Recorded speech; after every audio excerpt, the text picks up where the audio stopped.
you. Thanks for being where you are and being able to join our meeting today. This is Wednesday, May 6th, Finance Committee meeting. First item is roll call. All members are present. Next item is approval of the April 1 and April 8th regular and special meeting minutes. I would entertain a motion. Member Metzger, second member Beard. Any questions? All right, all those in favor, raise your hand. Opposed? Motion carries. All right. We do have one appearance by the members of the public, and Julie is going to be that member for right now. She's going to read that. Good afternoon, everyone. We have received comment from Michelle Anderson, and I'm going to read it into the record as I've received it. Dear Finance Committee, it has come to my attention that comments were made last month about my job duties, and I wanted to respond with corrections to those comments. The speaker wrote about how my job responsibilities were reduced and thus my salary should be as well. Let me assure you, after 12.5 years at the county, my job responsibilities have not decreased during this term. The number of direct reports remains unchanged. The only portion of accounts payable that left was check cutting, and that was not a duty that I did personally. Further, I lost my internal auditor / grants manager in the staff move, meaning not only did I not lose any job responsibilities, I gained a second position, a position that previously paid the holder $45,000 annually. Being auditor of McLean County is a full-time job and then some. I would like to point out that the speaker gave no rationale for his salary recommendation. He also referenced, quote, serious financial challenges, end quote. If part of his rationale to reduce the auditor's salary was economically driven, why not make similar recommendations of the coroner and circuit clerk's salary? We've always been treated the same as far as increases or salary freezes, the exact way administration has recommended for the upcoming terms for those offices. Here are the job duties I've had for the last decade. Preparation of the Comprehensive Annual Financial Report, CAFR, saving the county approximately $25,000 annually. Prepare the popular Annual Financial Report, PAFR. Prepare SEFA and CYEFR, federal and state grant reporting. GATA reporting. Prepare quarterly financial statements. Coordinate annual audit. Manage, track, and depreciate fixed assets. FOIA officer for my office. Audit all claims against the county. Maintain and create vendors, prepare 1099s. Maintain general ledger and charts of accounts. Review monthly credit card statement and handle maintenance on the account. Oversee lease reporting and payments. Post journal entries and budget amendments. Prepare board reports. Additions with the internal auditor / grant manager, moving, internal audits, subrecipient monitoring, monthly and quarterly grant reporting. Please feel free to contact me with any questions. Michelle L. Anderson. All right, thank you very much. So the first item on the agenda is actually under Marshall Thompson for animal control, but I'm going to ask administration to come forward. Camila has a PowerPoint, a little bit about our potential financial position in the county due to COVID, and so she's going to go ahead and do that right now. Thank you, Chairman Soldner. Hello, members of the Finance Committee. I'm going to ask Mr. Nelson to put the PowerPoint up. I have no skills in this arena. Thank you, sir. And so I really intended, along with county administration staff, to just give you a very high-level snapshot of some of our observations. Can move on to the next slide. And considerations, especially as it is May, and we normally have these types of discussions ahead of us presenting you with a budget resolution at this particular meeting. But we felt it especially important to give you some of our considerations especially since we've had a 2+ month shelter in place order going on, because we wanted to talk about any material reductions that we see, whether that be in sales tax, video gaming, or revenue from court fees. And the other changes that have occurred, including like income tax deadline extensions, our decisions to delay the first installment on property taxes, and just the overall economy. So what we made some observations about was that we probably should estimate about a 50% reduction in our sales taxes, at least for the 2 months of the shelter in place. We are basing the amount that you see there in the PowerPoint, a little over $500,000, based on 2019 amounts that we normally would have received. We also think that we should estimate about a 25% reduction in the PPRT for those 2 months as well. You'll see the amount that we estimated. And again, we used what was received in 2019. We've lost 100% of video gaming revenue for the months of shelter in place, which right now is about $10,000. And the court fees was one that was extremely challenging to give you an actual dollar amount on.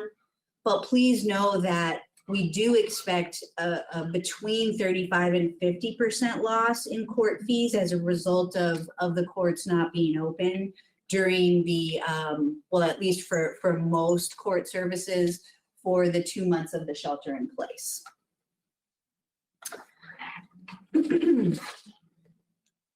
We also let you know when we were having this discussion about the payment penalty charge on the first installment of property taxes, that it would probably have us experience about a $50,000 loss in revenue. And then our investments, and this one also, and I know the treasurer is here to give her report later, and she can expound on this if you need her to.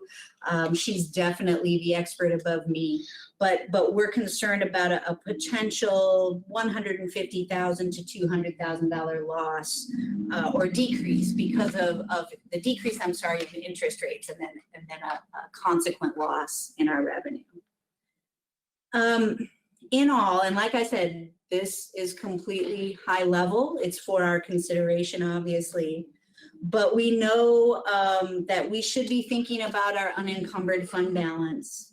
And so as we look at what the budget policy set last year to have a fund balance equal to between 12 and 15% of our total combined annual budget and appropriation balance.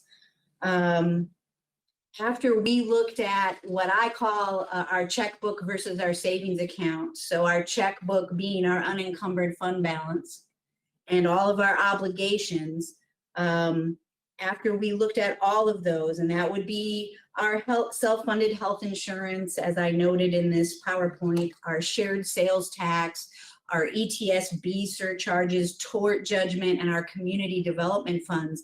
After we accounted for all of those, we have $10,186,532 in that fund. And so based on our total budget, that is actually less than 12 to 15% as we are looking at it today. And I've put together, not me personally, but definitely staff has as a team, what our projected losses would be. If you look at the chart below on this particular slide, you know, we look at that chart while I also tell you, take a peek at it. We need to meet our operating expenses. And I've asked my staff, how much do we pay in payroll just every month? And just payroll, not the benefits, not to pay the lights, not to pay any of the other expenses. And it's at least 1.7 million. So if we need to stay in operation, we are really going to have to consider how we approach our decisions going forward, as we create the 2021 budget. And I think that where we are at now is in a place and space where, as you know, this COVID-19 situation has only been going on for 6 or 8 weeks, right? So we also have the long haul to think about. I was just having a great conversation today about, should we feel the effects, the financial effects of all of this right now, or will we be feeling it more in a year or in 2 years? And I think the answer is a little bit in between, but more so on the longer run. I think that right now we are employing all of our employees, right? We have not come to the county board to say we're going to furlough. We are not saying any of those things right now, but what we do want is for us to be considerate of the fact that we may not even have right now, with all of our obligations, between 12 and 15%. So in all, I think you know this, the situation is fluid. We are taking a proactive approach and have been even before the shelter in place was official. We, meaning county administration, working with all the department heads. We are having them track their expenses related to COVID. That one's a given, especially when and if we can receive FEMA reimbursement. But we've also had many conversations about what certain department heads were expecting to purchase for capital items or conducting larger projects. There are some larger, quite expensive projects that may have to proceed to protect integrity of a building, for example, like replacing a roof on the museum.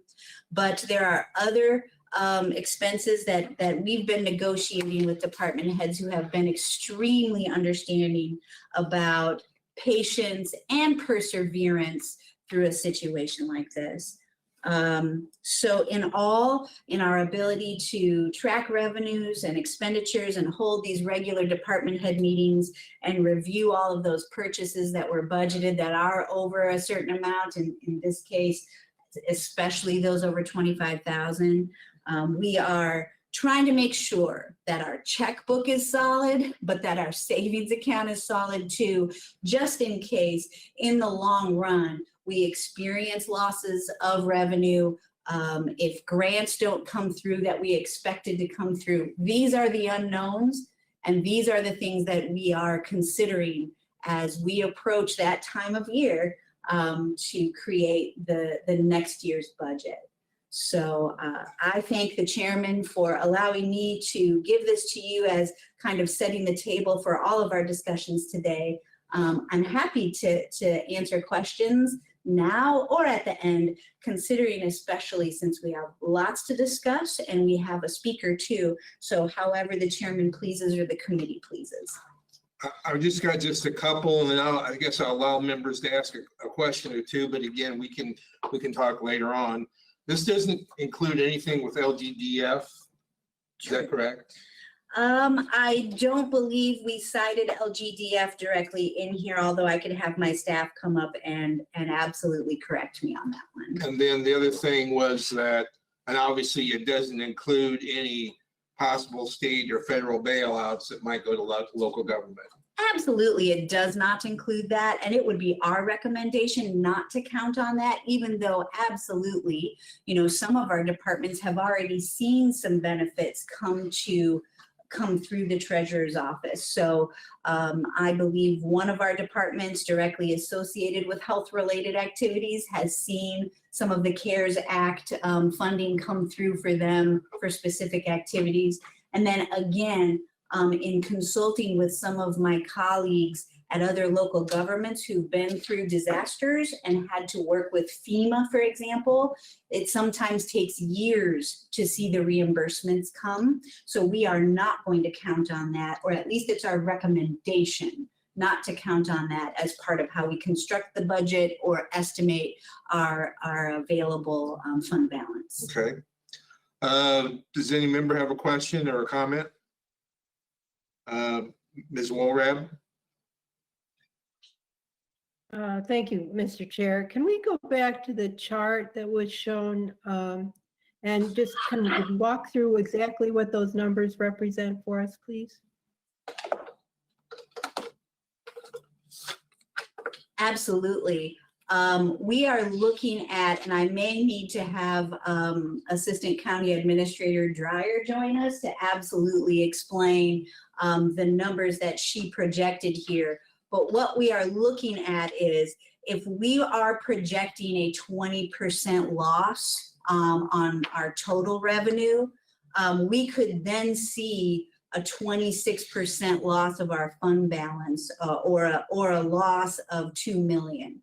And that is on our total budget numbers, not on that $10 million encumbered balance that I explained to you in the second bullet point. And Are so we talking about 2020 here, not 2021? Is that correct? are we 2020? Yes, 2020, Member Woolrad. So what we don't know, I mean, we are obviously, as in some of the earlier slides, we're already seeing losses that are very logical, losses that are a direct reflection of people not out spending on sales or video gaming. And those are already direct reflections. And we have no idea right now for 2020, it is only May, we have no idea necessarily how long the shelter in place will continue. I'm certain that based on the governor's press conference from yesterday, we are all very hopeful that our region will persevere and be in one of the phases where we can open. But right now, because we don't know that, we are actually looking at these sorts of projections to try to estimate what might be our estimated loss. Okay. Member Robustelli?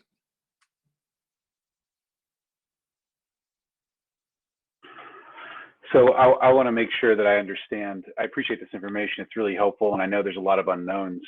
I'm struck by the comment and the statistic in this slide that as of the 12/31/2019, we actually only had an unencumbered fund balance of 9.75% of our overall budget. I'm struck by that for a few reasons. One is we go into this crisis significantly more vulnerable as a result of not putting enough revenue into our budget and having an unencumbered fund balance sufficient to weather these kinds of storms. But in addition to that, we made a decision last year or the year before on the Finance Committee to actually reduce the required unencumbered fund balance from 15% to 12%, because we felt 12% was more in line with best practices and those kinds of things.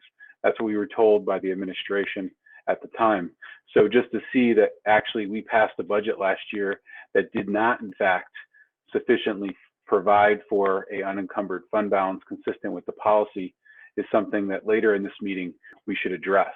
It should at least be known when we pass a budget and we're making decisions about levies and those kinds of things, that in fact we aren't meeting our obligations according to the policy. You can cast that vote if you want to, but that wasn't something that I was aware of, and I don't know if others were when we were making that decision. And I think that's really important for us to think about and keep our eye on going into the future. Okay. Unfortunately, I can't see the whole board. Does anyone else have their hand up? Mr. Erickson. Mr. Erickson. Chairman, I don't think I can put my hand up any more than what I did. So it was up.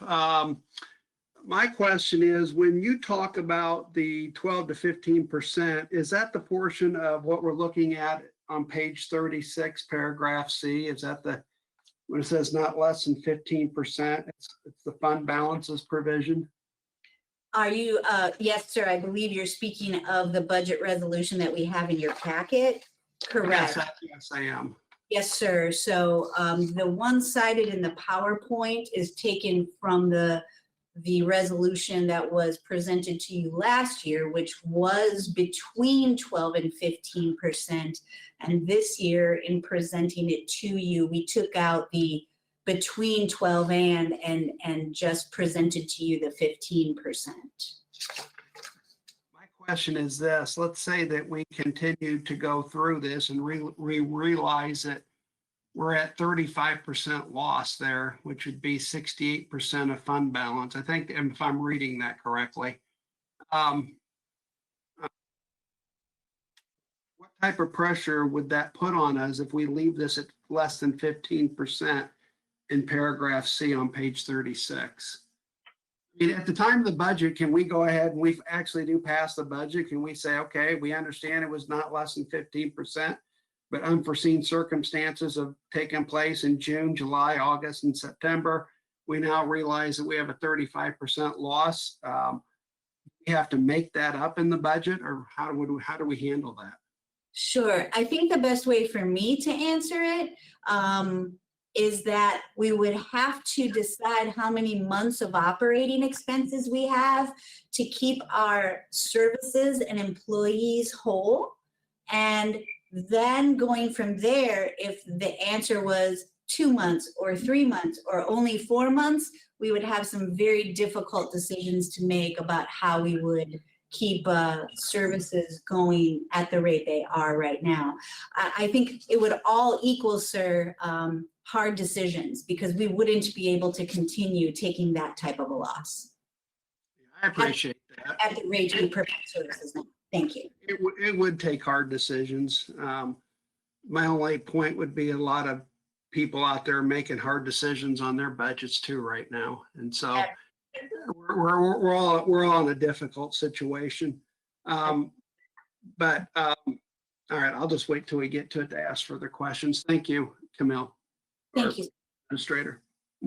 Okay, again, I'm trying to see anyone else. If not, then we will move on. And again, we'll have opportunity to talk about this some more as the meeting goes on. So on our agenda then, the first, thank you. Thank you, sir. First item under departmental managers is Marshall Thompson from the Animal Control. She has monthly reports, no action items, but I asked her to be in on this call because I had some questions about loose dogs in Hayworth, Illinois. And so the people that had complained were going to attend this meeting, or at least watch it on YouTube. And so I wanted her to speak to that a little bit about what our policy is on dealing and responding to animal control in other towns. So Marshall, are you there? I am here. Can you hear me? I can hear you fine. So Great. why don't we talk about that first, and then we'll go through your reports. Yes, sir. So regarding the village of Hayworth, they provide most of their animal control services through their village employees. And if someone has a complaint related to a dog at large, the first response would be to contact METCOM at 309-888-5030. And I received that information and confirmed it today with Chief Garrett's, and they indicated to me that they handle about 95% of their calls. And then if one can't be handled with their internal procedures and policies and local ordinances, then the employees bring the stray dogs or cats to animal control. And we have a shelter agreement with the village of Hayworth that we discharge them a per unit charge if they bring an animal to us.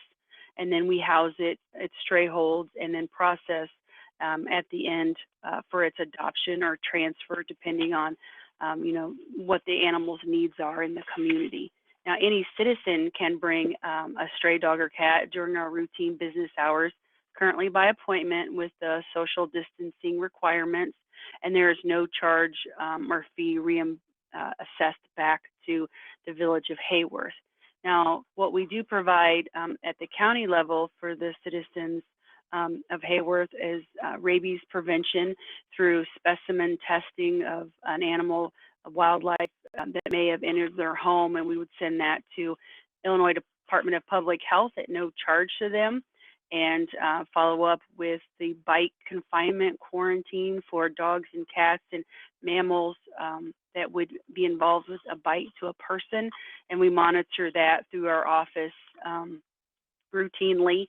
Now for Hayworth, there was only in 2019 3 animals that were brought to McLean County Animal Control by employees of Hayworth, and as of today's date for 2020, we just had 1 this week that was brought here. We also provide assistance to specific complaints through the Sheriff's Department. For example, if they need to process a warrant or they have response for a medical need and they need assistance, we would find resources to provide assistance to go down there and help them. So that kind of pretty much covers what we do for Hayworth. If you're comparing it to some of the other contract services for the city of Bloomington and town of Normal, what we do extra for them is paid for through their contract services, where we do not have a warden service for the village of Hayworth. And at this point in time, I don't hear that they're interested in paying for additional services. So they're going to continue to handle it status quo unless there's been a change through their village or mayor or processes through a paid contract. I So hope then, that answers your questions. yeah, so then again, I guess the answer to my question is, if there is a problem with either a loose dog or a vicious dog, citizens in Hayworth need to call their police department. They would call METCOM, and then METCOM is the vessel that would contact their police department.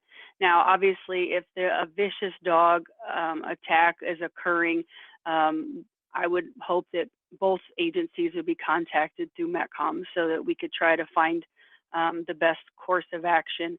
But if they're having a routine dog running at large, we need to start looking at having the citizens contact regularly when it happens, METCOM, and then also talk to the mayor and the police department of Hayworth to help determine if there are ordinances, tickets, or violations that could be issued to maybe handle this in a preventative measure rather than waiting for it to escalate to a point where, you know, something tragic happens. And this would be the same if it was Ellsworth or Lexington or Chenoa, as far as they need to contact their city officials, or as you said, METCOM, to let them deal with it. They don't normally would call your office at Animal Control. So unincorporated animal control complaints are handled through animal control, but villages and smaller municipalities are responsible for having provisions through their ordinances and whatever services that they wish to provide for their citizens. Like Colfax and Lexington and Leroy, they all have employees and more structured towards removal of animals. Leroy's getting a little bit different with what they're doing right now, so we're kind of in a transition period, is why I put them into that equation. But they have made provisions for employees of those places to reduce the overall cost and to save money, that they would just use the sheltering contract for the animal control services. So it's their choice on how they want those things to be responded to. Okay. I hope I answered your question. So everyone's different, but obviously if it's an emergency, you should call 911. But if it's a routine problem always occurring, I would start with your mayor, your village hall, your police department, not necessarily the county. There's a difference between a Hayworth police officer and a sheriff's deputy. It depends on who's responsible for that jurisdiction. Okay. That answers my question. Do any of the members have a question? I see none. So, okay, you want to highlight your reports then? Oh, yes. Well, I always love to talk about animal control. And I also wanted to take this opportunity to just give all the board members and the community to let you guys know that all the animals at the shelter are doing great during this social distancing time. The staff has done a remarkable job in cleaning and keeping the animals happy and safe. They're making extra fun treats and toys. We're adopting animals on case-by-case basis and transferring locally to help those adoptable animals after their stray hold to find a forever home. We've made arrangements through just scheduling and timing and things like that to postpone elective surgeries such as spay neuters on puppies and adoptable animals to help do our part in making sure we can serve medical supplies. And that'll be done as needed and on a case-by-case basis. And so there's a lot of good things going on here. I know that people can't see it directly, but I just wanted to let everyone know that the staff here is just doing a phenomenal job on keeping those animals healthy and safe. And when we can get them adopted and transferred, we're doing that as quick as possible so that animals are moving. And wanted to assure everyone there has been no euthanasia for space. It's only been for as needed for an emergency for medical. And I wanted everyone to know we're here for you. And if you have questions, I'd be happy to ask me now, because I have one more thing I want to talk about after that. Okay, does anyone have a question for Michelle? Member Metzger? Please tell your staff thank you for all of their additional attention to the task at hand and the challenges that they're having. Since people are in more, is there a correlation? I mean, are we seeing any additional dog or, any bites or any of that? Or is it just the opposite? We're seeing less because people are in and not going out, and obviously, bats and squirrels and raccoons, they're probably not getting exposed to. So do you have any insight there? At this point, I haven't done the comparison numbers. I'd be happy to do that for you for the next meeting. But I have seen some more serious dog bites that have occurred. That could just be springtime related, maybe not directly related to COVID, but there's been a few more serious cases that we've had to give special attention to. But we're directing most of the wildlife calls and animals of indigenous species to Department of Natural Resources. And the intake of animals has been just the strays that have come, running around within our McLean County areas. But what we have done is, what I think is really important, is we have worked really hard to find every way possible to reunite the stray pets with their families. And we've done extra efforts and found new ways to ensure that we can do that at all possible so that we don't have to look at other options for adoptions and transfers. And so that's been a nice thing that we've done for the community to help people so they don't have to stress about when their animal is lost. Kind of jumping into the other thing that I want to talk about is we do have some donated dog and cat food supplies here at McLean County Animal Control. And if you are in need of temporarily getting a couple extra bags of dog or cat food, you may have lost your job or not able to have get out to buy those things, call us and we will, while supplies last, try to help you receive those donations or find resources that can help you. So I wanted to extend that to the community, that we're here for you and we want you to know that. And if you need something, call. We may not be able to help directly, but we'll try to find a way. And that would be at 309-888-5060.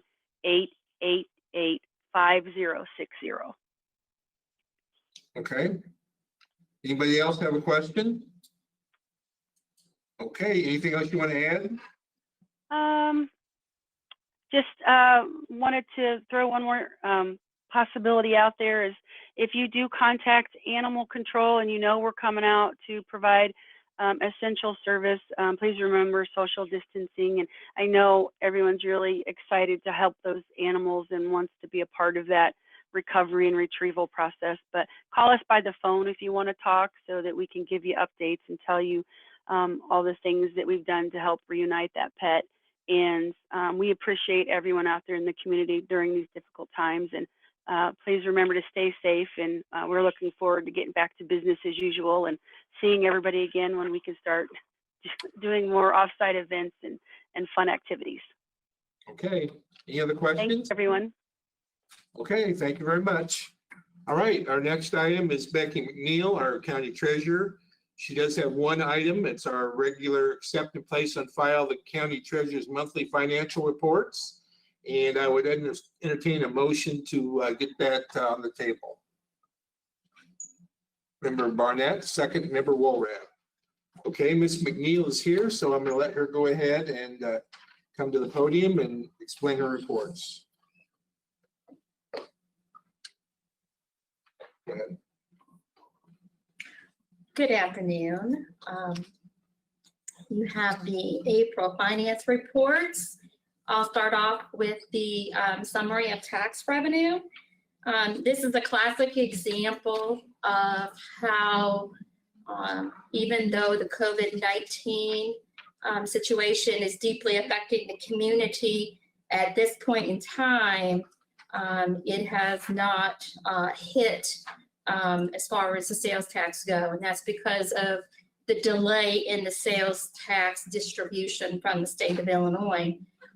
These are January collections that, as you can tell, we don't get them until 3 months down the road here in April. So the March and April collections, which are obviously going to be deeply affected by COVID-19, that we should start seeing in June and July of 2020. So overall, though, you can see that we're through the month of our January sales, still doing very good. 1,029,034 on our countywide sales tax, our sales tax in the unincorporated area, our local use, cannabis local use, income tax, and PPRT. That is up 71,934 compared to April of 2020, which was at 957,101. Year-to-date vouchers, January through April, 3,609,582 compared to 2019 at 3,383,237. So we obviously still enjoying that upward trend that we started to see in 2019. 226,345 is our gain over the two fiscal years. When we look at budget, 10,030,000, our year-to-date projection would have us at 3,337,360. We're at 3,609,582. So we are currently 272,222 over budget. The shared sales tax from town of Normal and the city of Bloomington, you can see those there on the report. 534,305 from the town of Normal, 753,560 from the city of Bloomington, total 1,287,864. That is 2.2% above 2019. And the balance, the fund balance in the shared sales tax fund, 10,948,845. Property tax, our property tax bills are going out on Monday. And we are getting ready to navigate the course of the next 6 weeks in collecting first installment. We have made some adjustments with our bills. I'm certainly going to encourage our taxpayers to mail those payments, pay online, utilize our Dropbox, local banks in town. But we are also working with the administrator's office to be able to serve our taxpayers that do in fact decide that they need to come to the government center. There are a lot of taxpayers that have exemption paperwork they need to file. So we are going to be working out of the tax office booth and coordinating the process with administration to make sure that we're keeping safety and all of those guidelines and checks. So, but yeah, we're getting ready to roll soon on the property taxes. The next report is the investment report. You know, at the beginning of the year, we started off with rates around 1.7% on that Illinois Funds money market. And you can see that at the end of April, it was down 1%. And that right there tells you a clear picture of what's happening on those investment earnings. We still have a number of CDs up there that are at, well over 1% and even into the 2% range. So as we sit right now, the bulk of our investments are between 1% and 2%. Obviously, in the next few months, that's going to continue to change. CD rates right now are coming in at 1/4.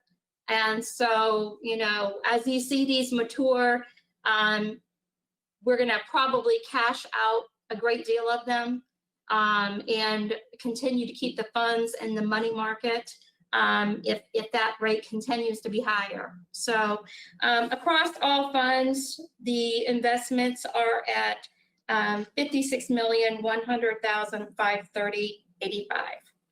Any questions on this document? The next report is the Blue Cross Blue Shield, the self-insured plan. The month of April, our expenses were significantly lower. And I think that probably is a direct result of COVID-19 as far as our employees just not going out and self-isolating and not having some of those surgeries and doctor visits. So 476,000 compared to 627,000 in April of 2019. Year-to-date expenses, 2,240,449, which is about 83,113 higher than 2019. So, any questions on this document? Okay. The next report that you have is the nursing home fund. The nursing home has reported their revenue through the month of March to the Treasurer's Office. And so during the month of March on the major sources of revenue, they reported $652,988. Last month, we had a discussion about the number that was reported in private pay. The nursing home did confirm that the reason why that number in private pay came up so much and the number in public aid went down so much was because of some reclassification as they await to receive payments. You can see that for the month of March, they have now in their public aid revenue, $370,974, private pay, $238,000, and CMS of $43,000. I know that during the month of March, they also received one of the IGT payments. So that is also the reason why the revenue there, when you look at March, is up considerably compared to January. So going on down, you can see the overall difference in their monthly revenue and expenses. For March, $659,985 in overall revenue, expenses of $801,000. Month of March, they have a deficit of $141,000. The accumulated revenue and expenses, we are at revenue of $1,878,193, expenses $2,019,000. Year to date, expenses over revenue, $141,561. The outstanding AR, we started off the year at $3,364,503. The AR is currently at $3,073,461. The cash and investments, and I have a little good news here. The nursing home has been able to get some of those older payments in from public aid. And so we started off the year with cash of $1,056,998, and we are currently at $1,424,655. So that's encouraging. The fund equity, we started off the year at 3,838,000. We are at 3,696,990 right now. Any questions? Looks like member Beard first and then member Woolrat. Hi, thank you. My question is centered not on the nursing home report, but on the your first report and our budget policy discussion, which will happen later. So if Ms. McNeil is going to be there for that, I can hold off on that question. Or if she was planning to take off, I can ask it now. The question is really about cash flow concerns. What are there concerns with cash flow with things like making a payroll dependent on that reserve number, that 12 to 15% or that 10%? So just a discussion around that, and I'd be happy to have that later if the treasurer is going to be around for that discussion. I am going to stick around, but I would tell you that right now, no, I do not have any concerns about cash flow. We are sending out property tax bills here next week. We are going to start collecting in. My plan is to get a distribution out to all of the taxing bodies, including McLean County, by the end of May. It may be smaller, but we're still going to distribute, and then we're going to turn around and we're going to distribute twice in June, and probably do another one in July, early July. Normally we are 2 weeks ahead of where we're at now, and so by the time we get to the end of June, we have all of first installment distributed. So as far as cash flow goes, and in the numbers that were provided earlier, please know that's not considering every fund that McLean County operates out of. McLean County operates out of a number of different funds. Obviously, you can see that we have overall cash right now, cash of, I had that number, right? 56,100,000. And so, we are in a very, very good position. But it is a large operation, and last week we moved about 2.7 million out in payroll and AP. So, we're definitely going to see some effects from COVID-19. But as Ms. Rodriguez mentioned earlier, and this goes back to other times in which the county went through difficult financial situations. McLean County and the other municipalities, we typically see the effects of it about 3 months, 6 months, and into the next year mostly, especially with those interest rates right now. Those interest rates are not going to move back up for quite a while. That's the indication that we're getting. So it's going to require some modification to 2020 and certainly some modification to 2021. So. All right, member Woolrat, do you have a question? Yes, it's, thank you, Mr. Chair. For Ms. McNeil, whether you have had any inkling about people being unable to pay their tax bills at this point? Have people contacted you about a situation like that? We have received some phone calls, taxpayers that are concerned. We definitely have received a lot of positive communication about basically the 30-day waiver that they're going to have with that first installment.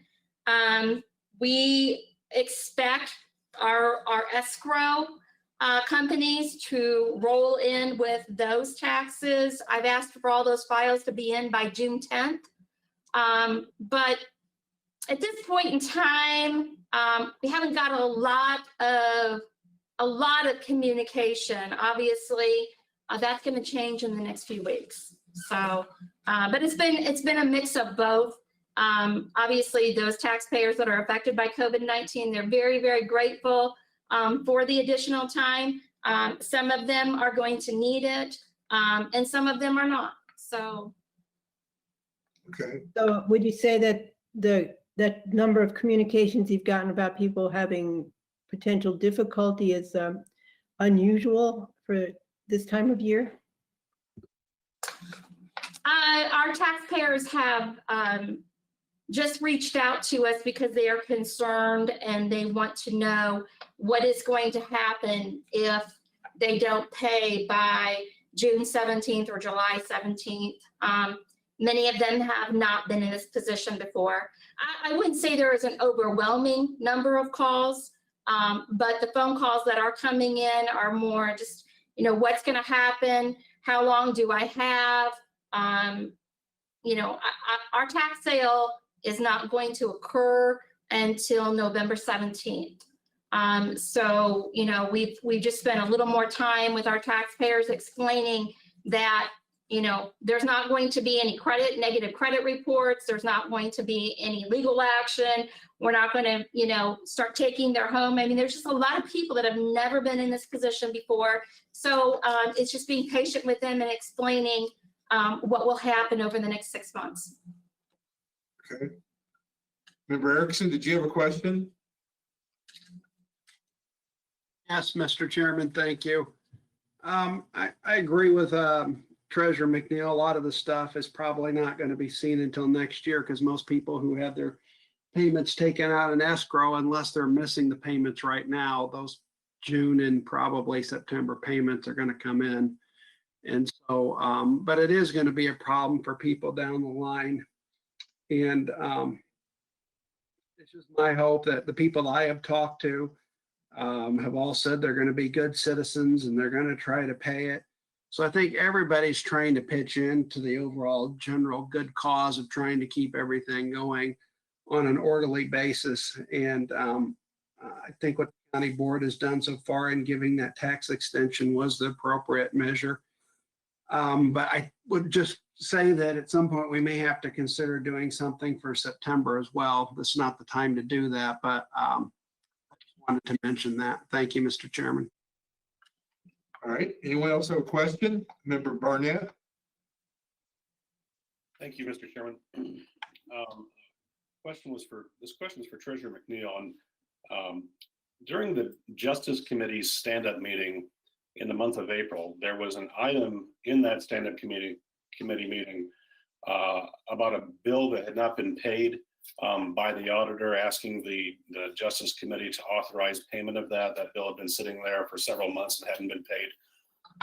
So I'm just curious, you know, I know we have the audit going on right now with our external auditors.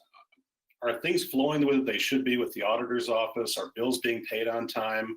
Are we doing what we're supposed to be doing, or are we still having some of the issues that we talked about last fall? The bills are flowing over from the auditor's office. I would say the majority in a very, very timely manner. There have been a few over the last week that involved some contracts, and I don't know why, but there was some delay there. But the item that went before committee, that is the process for when the auditor does not approve an item for reimbursement. The department then has the opportunity to take that committee, and it's because if the auditor does not approve it, it's because it's not typically does not fall within the guidelines of the policy. So, you know, when it does not fall within the guidelines of the policy, and there are things sometimes that happen when it does fall outside the guidelines of the policy. So the auditor is following the policy by denying it, but that doesn't mean that it should not be reimbursed to the employee or should not be paid to the vendor. There are certain things such as grant contracts and situations that arise, and that's where the department then takes it on to the committee. So, Yeah, I guess my concern arose because it looked like that was a bill that came through at the end of 2019, and it was, you know, April when it was just blowing through.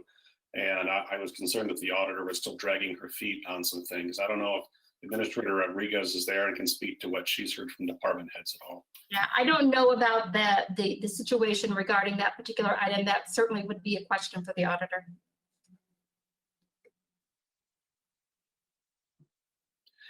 Chairman Soldner, I know this is the treasurer's time, but the auditor isn't on the agenda or present at the meeting. Is it appropriate to ask the administrator a question right now about that relationship and how it's going, or would you rather I held off to another point? How about if we go ahead and finish up with the treasurer and then the auditor, after the county clerk, then the administrator will be on. If you could remember to ask then, that would be better, I believe. Thank you. All right, thank you. Any other questions of the treasurer? So we have a motion and a second to put her, place her reports on file. Are we ready to vote? Is that, Member Walrat, is that a yes, or do you have a question? Who made the All right. motion, Jim? I'm sorry, Who made the motion? I don't recall. because I don't have anybody down. Yeah, Barnett made the motion, I believe, Okay. and Walrat made the second. Okay. All those in favor say, raise your hand. Opposed? Motion carries. All right, thank you very much. So then the next item is Kathy Michael, County Clerk. I don't believe she is here. We did get reports. Does anyone have any questions about those reports? Seeing none, we will move on then to the County Administrator, and she has several items. First one is D1A, request approval of the critical personnel hiring requests. So I would entertain a motion for that. Item. If I may interrupt, Right. Chairman, this is one of the items that I actually spoke with you about I'm sorry. initially. No, not a problem. I did not need to place this item on the agenda as per our updated county board rules that were passed on April 21st, 2020. Wherein we agreed that critical personnel hiring requests would go to each oversight committee and then eventually to executive. So it was simply learning new tricks here and remembering that I did not need to bring this to this committee. And so in consultation with Jessica Woods, she let me know that we could just not act on this portion of the agenda, that it's easier to remove things than it is to add. And Okay. so I take that grace to take this moment to say I would like to not act on D1A Okay. for that particular reason. So we will move on to apologize. D1B then, request approval of a position reclassification in the Health Department. I would entertain a motion. Member Metzger, second. Someone, I think Member Beard, thank you. Okay, Administrator, you may go ahead. Thank you, Chairman Soldner. So what I'm bringing forth is a small reorganization of health department operations with the intent to become a lot more efficient and also have some staff grow in their positions and take on more responsibility. And so in a nutshell, upon the departure of the finance director from the health department to county administration in the assistant county administrator role, we collaborated with the health department when they noted that there were staff there that could take on more responsibility and therefore ultimately reduce the amount of money paid into payroll for all of these positions. So what they've done is eliminate the finance director position, also then eliminate 2 of the accounting specialist positions, not really eliminate the people, but change the position and thereby eliminating those, and then upgrading those 2 individuals to be congruent with their new responsibilities that they are taking on from the finance director. And you should know that the new health department administrator is also taking on some of those financial roles and responsibilities. She has a significant amount of budgeting experience from her previous role as a health department administrator in another state. And then lastly, the savings allowed for the Board of Health and the health department to add another behavioral health position. This is in support of the behavioral health manager that exists within the health department. And in all, there was still a savings realized. And that's all detailed in your memo, but I thought I'd take the opportunity to explain all of the thoughtfulness that staff have put into this to really fit operations, uplift some staff who have been doing an amazing job and learning new skills, and then also become out of it with a little bit of savings. Does anybody have any questions on that? Member Robustelli?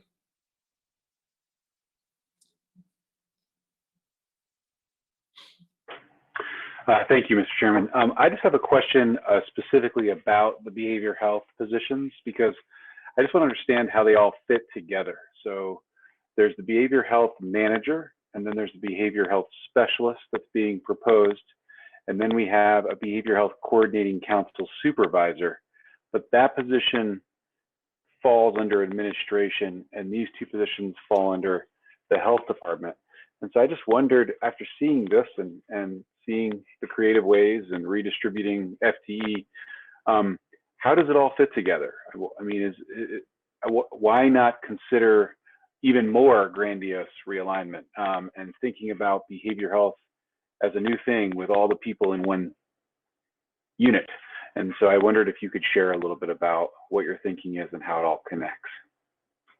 Thank you. I think that's a great question. I think it's best to start at the origins of both of those two separate entities. The Board of Health has long been part of funding behavioral health initiatives. They grant out a number of dollars to community members and other agencies to do behavioral health. And that was a decision made by the Board of Health because public health services in the state of Illinois are required to do behavioral health services. And this was their way of fulfilling that role and responsibility without at that time in making their decision, without adding a number of FTEs and thereby actually doing the services right out of the health department. Then comes along the work done out of county administration with the data-driven justice initiatives and looking at the FUSE program and now the triage program. And it does actually kind of look like they're two separate paths, and actually they're funded in different ways and have slightly different roles and responsibilities relative to the behavioral health of the community or what each separate entity is supposed to accomplish. Now, they do collaborate. The Behavioral Health Coordinating Council works together with the health department in addressing some of the community health needs assessment, behavioral health initiatives. They are working together to do trauma-informed work.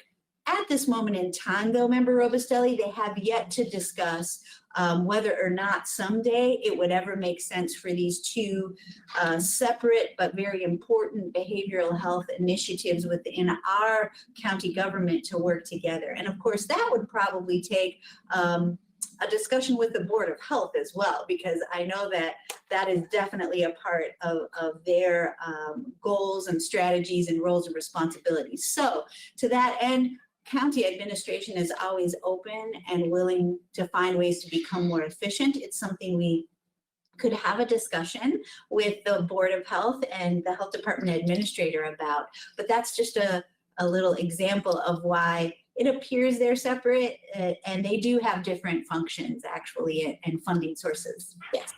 I appreciate that. I just think it's a new day. We have a new county administrator. We have a new director of our health department. We have a new chair of the Board of Health. We have all these new things, and the ways in which things happened before have historical context, and they were relevant to different people who had different ideas about their roles and their vision. I think now we've evolved. We have a plan. We have leaders who all have consensus around this plan and executing it. I'd encourage you, before we start filling positions in silos, to sort of rethink this whole thing. I mean, should the supervisor be leading a team, and who cares where the funding comes from and how and all those kinds of things? if there's consensus around what we're trying to do, let's put the team together and give them the authority to do it. And we can figure out the collaboration on the other side of things. So I just would encourage you, I would love to have that conversation and think bigger than just the health department and the administration. Think about this as a mental health reform realignment and how we do it. So that's just a comment, no need to respond to that. Thank you. Any other questions on this resolution? All right, ready to vote? All those in favor, raise your hand. Opposed? Okay, that motion carries. All right, that was the reclassification, correct? Correct. Now we're on D1C, request approval of a resolution amending the funded full-time equivalent position resolution for fiscal year 2020, again in the health department, and I would entertain a motion for that. Member Metzger, second by Member Burnett. All right, Mr. Rodriguez, you can take over. Because of D1B, we need to, yes, I'm getting that right. Because of D1B, we need to do D1C. And so it's simply a consequence of the approval. We have to change the policy relative to how many full-time employees are at the health department. So it's an adjustment based on the decision of you approving the previous action item. Any questions on any of that? Ready to vote? All right. All those in favor, raise your hand. Opposed? Motion carries. All right. Next item is D1D, request approval of an ordinance by the McLean County Board, amending McLean County Code, specifically Chapter 108, Personnel Policies and Procedure, Article V, Position Classification, Plan and Pay Plan, Section 46, Overtime Payments. I would entertain a motion for that. Member Walrab, second. Someone, Member Robustelli. Okay. Ms. Rodriguez, go ahead. Thank you, Chairman Soldner. So we bring forward this request of an action item to actually clean up a section of code which was inconsistent with another section. And so when we realized this, we just thought we would bring it forward at this time so that both of our sections of code that address overtime payments to employees are consistent. And I can answer any questions that you might have. And so can Ms. Woods. I know that she is on the screen with us as well as she wrote the memo. Thank you. Member Walrab. Okay, so it's my understanding that this is changing overtime payments to be just on hours worked and not on total hours paid. Is that correct? Correct. So my question is a little bit outside the scope of this, is that are we doing that for other employees anywhere else? Like, is that written into any of our union contracts to do something like that? And if so, I would like to see if we can't negotiate that out of there. Not to my knowledge, it is not written into our union contracts. I could have Ms. Woods help refresh my memory on that particular issue, but not to my knowledge. Ms. Woods, do you have any information that would prove or disprove my assertion? I believe you're correct. I believe that it is only hours worked that qualify for the overtime payment, but I would have to look at the contracts to confirm. Okay. Does that answer your question, Member Walrab? Okay. Member Metzger? So this is just cleaning it up. It's still, from what I can see, what was taken out actually didn't allow us to pay for time not worked in overtime anyway. Is that correct? What would happen is that someone would take, for instance, a day of vacation time, so 8 hours, and then they'd work on a Saturday. And so they would get paid overtime for that Saturday work because they had been paid for 40 hours but hadn't actually worked it. And the Department of Labor only requires that we pay overtime after 40 hours actually worked. So our policy as it was written is more generous than what we're required to provide by law. And in fact, in another place in our code, it does say that we only pay overtime in excess of 40 hours worked, and was in contradiction to this specific section, which may have just been a Scrivener's error at some point, but there were two sections that were in contradiction to each other. So fixing this section gets us in line with what we're required to do by Department of Labor, and also corrects the contradiction. And what was our policy, or what was our pay policy? What was happening? It kind of depended on the department, to be honest. So how are we communicating this change to our department so they know that they're not going to be able to do that again? I'm happy to send out a memo if this change passes through the board to department heads, or I know Ms. Rodriguez convenes a department head meeting every month and also communicates with the department heads once a week. So we could also push that out during those communications as well. Certainly needs to be. Thank you. All right. Any other questions? Seeing none, ready to vote? All those in favor, raise your hand. Opposed? Motion carries. All right. Next item, D1E, request approval of the resolution establishing the budget policy for fiscal year 2021. I would entertain a motion. Member Walrab, second. Member Beard. All right. Ms. Rodriguez, would you like to lead us on this? I can. I think before we begin, I know that many of you already have some questions formulated, perhaps after my initial presentation or our treasurer's information, but I would like to note a couple of spots that some of you as membership reached out to me today on. One of those, as you know, when you look at this document, there are certain things that have strike-throughs and then certain things then that have an underline. And to that end, on page 41 of your packet, under section 8.2, where the title states budget amendments, there is a significant portion of that paragraph that is underlined.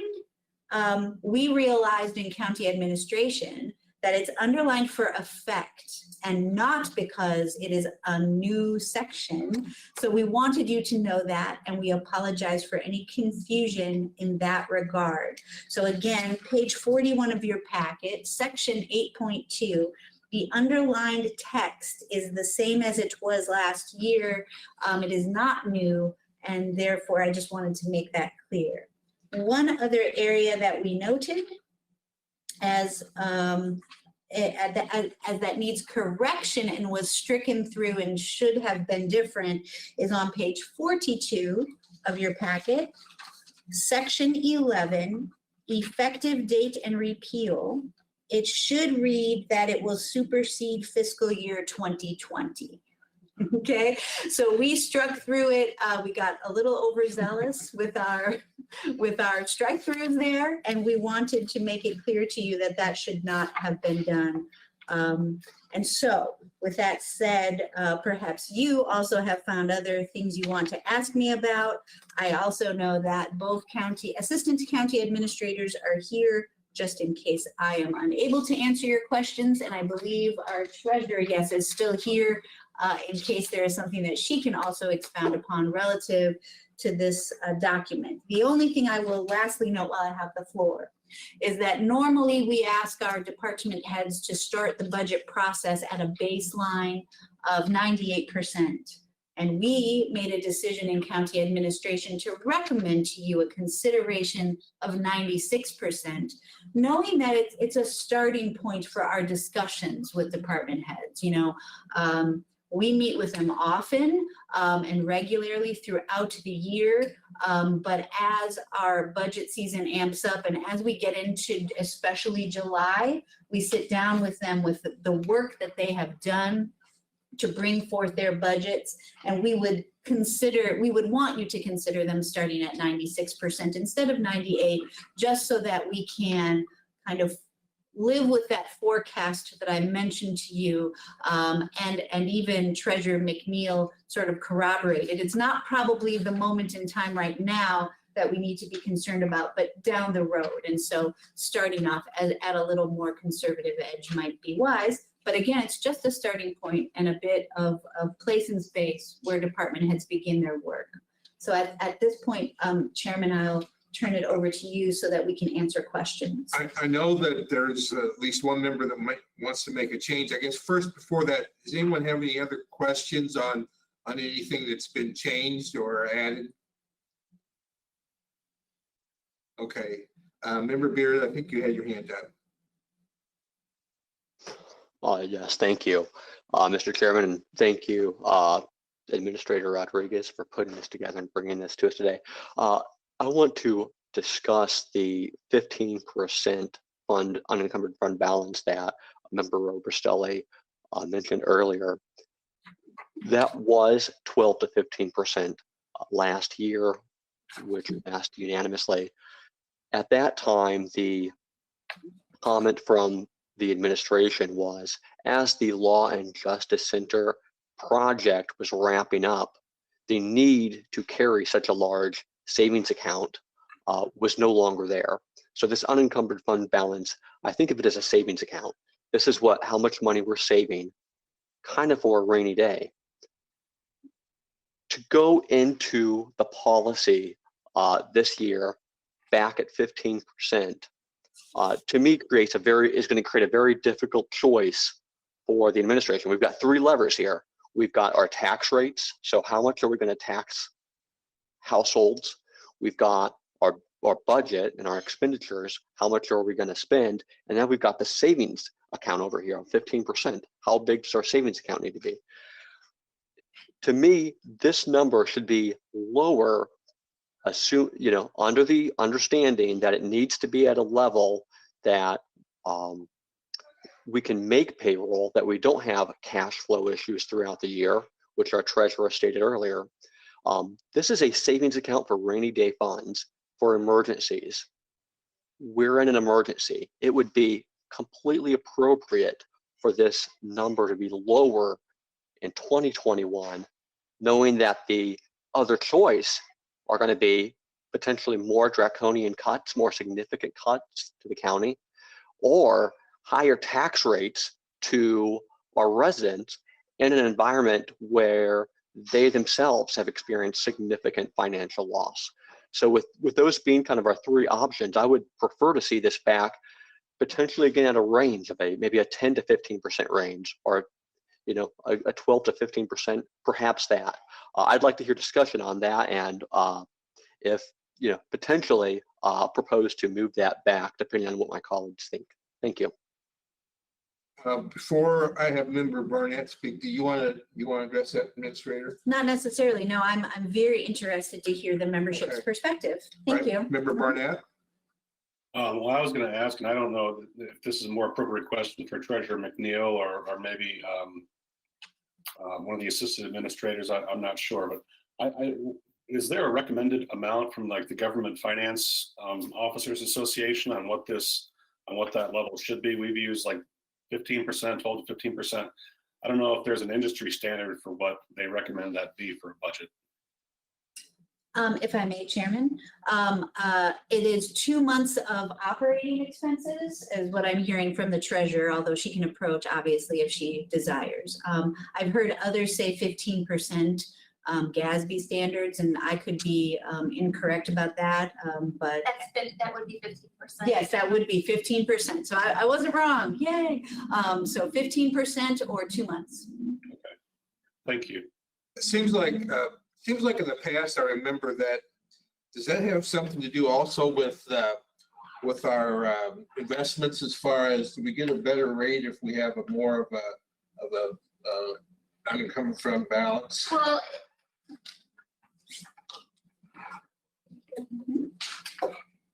So with your unencumbered fund balance, when you look at unencumbered fund balance, you're gonna have that's a mix of your cash plus your assets minus your liabilities. Obviously, we are in a good position with cash. I think that, and I'm sorry, I don't have the number with me, but I think that in the past, we've been around 80% on cash as far as fund balance goes. So we're in a very good position. Obviously, if our fund balance goes down, that's going to be less cash that we have to invest, which is then going to affect fund balance because you're not earning interest. But we're in an environment right now where we're not earning much interest anyway. So, but the GFOA recommendation is 2 months, which is 15% of your budget. Okay. So, All right. Member Robustelli, did you have your hand up?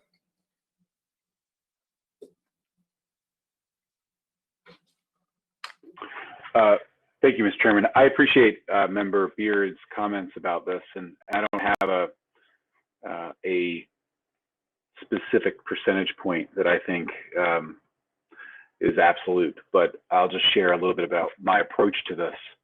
I think there's a disconnect when you look at the numbers today, which have not had any impact whatsoever of COVID, and we are falling 5.25% down from where our unencumbered fund balance should be according to our policy. So I think that there is a disconnect. I don't know, each of us may have a different view on how important that is, but something seems to me to not be consistent. And so however we proceed with whatever that percentage is, and it's really just about taking risk. How much risk do you want to take? How much risk do we want to put into the services we provide and the people that provide it if something really bad happens? And we are now in a position where we went into a fiscal year with a fund balance that is less than 2 months of operating funds and is inconsistent with our policy. So whatever we decide the fund balance should be, I would like to see in this section of our policy, and maybe this could fall under, I'm looking at page 35 and going into 36, section 3.1, maybe there needs to be a sentence added that says something like, should the unencumbered fund balance fall below the recommended percentage, that it will be made explicit to us when we are deciding on the final budget, so that you know going into that final meeting, because we've all seen, some of you have last minute amendments to the budget that reduce the amount of dollars coming in. You should have the information about how much risk we are absorbing going into the next year as a result of those decisions. So that's what I would recommend, is whatever the percentage is, it should be based on best practices. And then we need some trigger that informs us when we pass a budget, that we're passing a budget with an unencumbered fund balance that is less than what best practices says and what is recommended. And like Member Beard stated, I think completely accurately, that is going to be true when we deal with the COVID pandemic and the revenue losses. We're going to see that. But I think this policy should aim for what we ought to do, and then we make modifications and we are transparent and informed. We make those decisions and the public understands what decisions we made. So that would be my recommendation for the approach for this particular part of the policy, is let's maintain 15%, but a trigger that says if you're not there, the county administrator would provide a memorandum that explains why we're not there, as opposed to lowering it and giving the impression that 10% or 8% is sufficient. It's not sufficient. There are very few organizations that would keep a unencumbered fund balance at that level, and I don't think we should create a policy around a pandemic. You create a policy around what we make our best effort to maintain, and then we adjust based on the reality of the budget. The other comment I want to make is about capital improvements, and I just want to share this with Camille. We've never added this as a specific element of the policy, but there has been a practice that I've been very comfortable with, and I wondered if you would consider continuing. As we develop the capital improvement plan, we develop the plan that includes all of the capital improvements, regardless if they're funded. And the reason for that was just to really get a good sense of projects that we have recognized that we have needs for, but we don't have a funding source for, so that county board members sort of can see, and the public can see, that that is something that we recognize we need, and there's some continuity. It doesn't depend on what's in someone's head. It's on a piece of paper. So that's something that over the years we had been doing, in addition to the capital improvement 5-year estimates that had actual budgets. There was also something that showed what didn't have a budget. And so I hope we can continue to do that in future years. And if you prefer to have it written into the policy, I would support that as well. I'm going to ask you and Member Beard both to have in mind an amendment to this policy when we get done with the discussion. So just keep that in mind here. We're going to discuss a little more, than I'll ask for those amendments, if that's okay. And if I may, Member Robustelli, I did try to capture your words and writing them down. So I worked on that.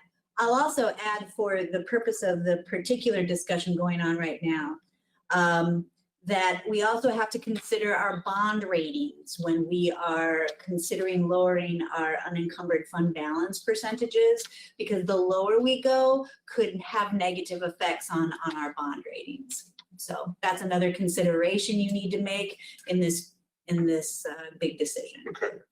Member Beard, I see your hand up, and then Member Woolrab after that. Thank you. Yeah, a follow-up for Administrator on that, and I agree with Member Robustelli's point that to have the actual number be significantly or relatively far off from the targeted number is a concern, regardless of what that percent is.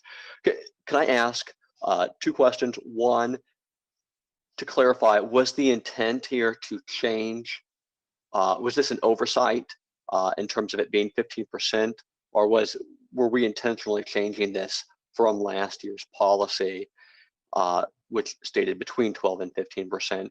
The second part of that question is, do we know, to your point about bond ratings, are they looking at what the actual numbers are or what the policy is?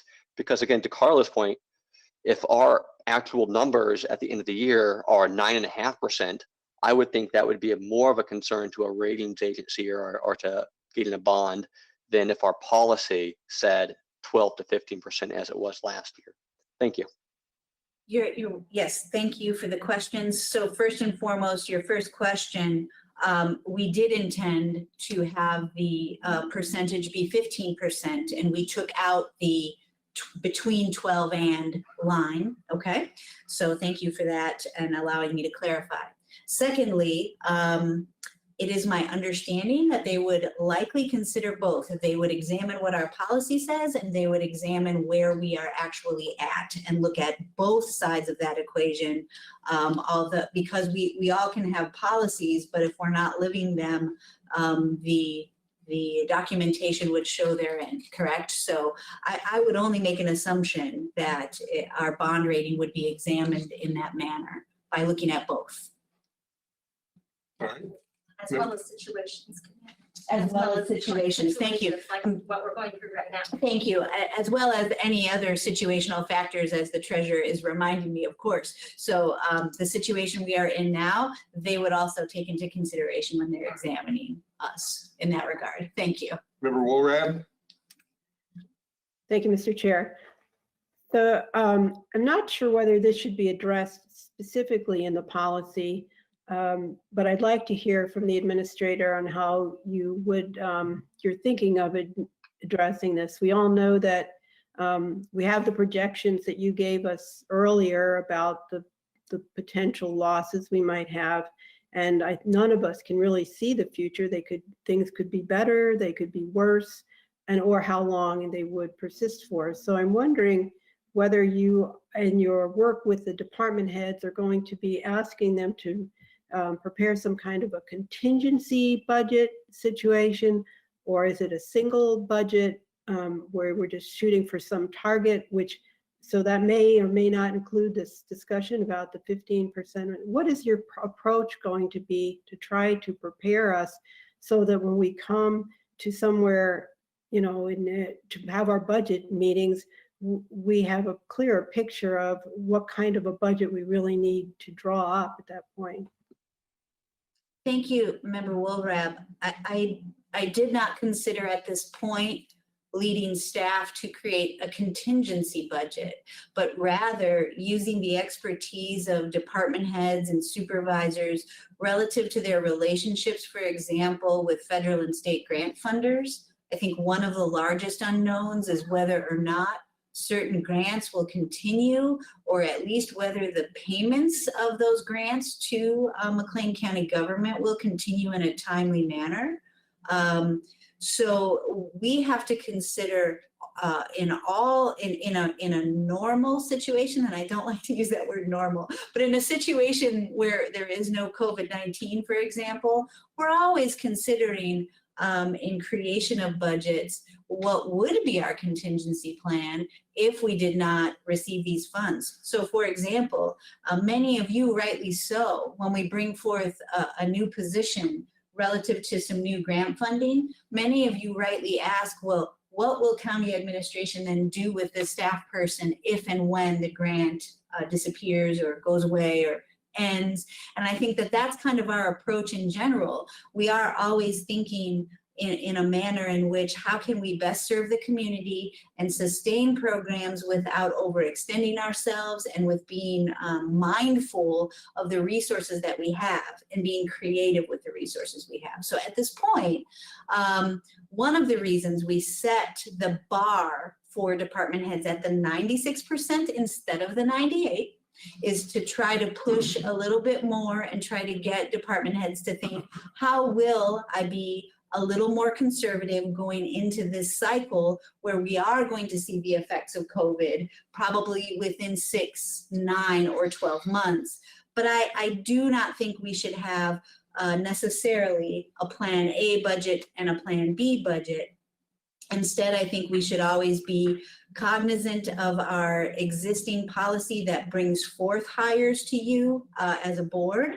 I think we are being diligent about examining whether or not we should continue to fill positions, and we are becoming much more involved with departments who need to fill a position and how we can be creative in saving dollars. So those are the ways that we're actually trying to fulfill what I imagine your intention was with your question, which is how are we going to sustain ourselves, especially if within 6, 9, or 12 months we see a loss of revenue. And so I don't think we should have contingency budgets necessarily. That's not, it's a lot of work to create a budget. A lot of blood, sweat, and tears by department heads. A lot of negotiation goes on between county administration and departments. And we're going to do well to try to bring you a final document that represents something realistic relative to the changing conditions. Does that answer your question?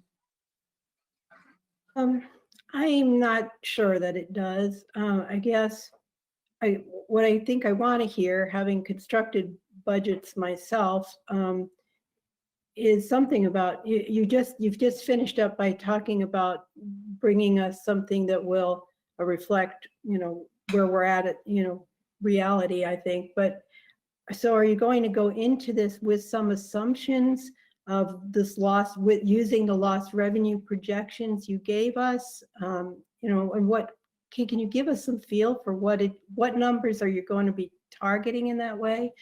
I guess because what I'm trying to avoid is an over-optimistic scenario that we can't, then we're scrambling at some last moment to try to figure out where we're going to be, 18 months from now, and how we're going to sustain ourselves at that point.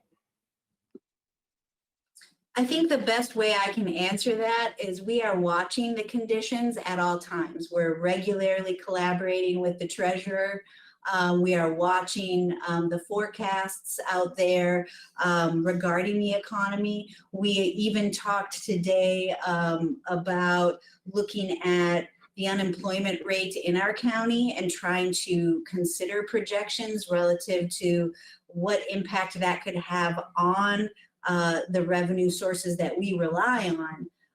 What we have not done is sat down with department heads and said, you know, what will it look like if we lose this much revenue? We have not done that yet. We haven't even set a budget policy yet. So part of this initial conversation is to set the stage for county administration to provide direction and leadership to those department heads.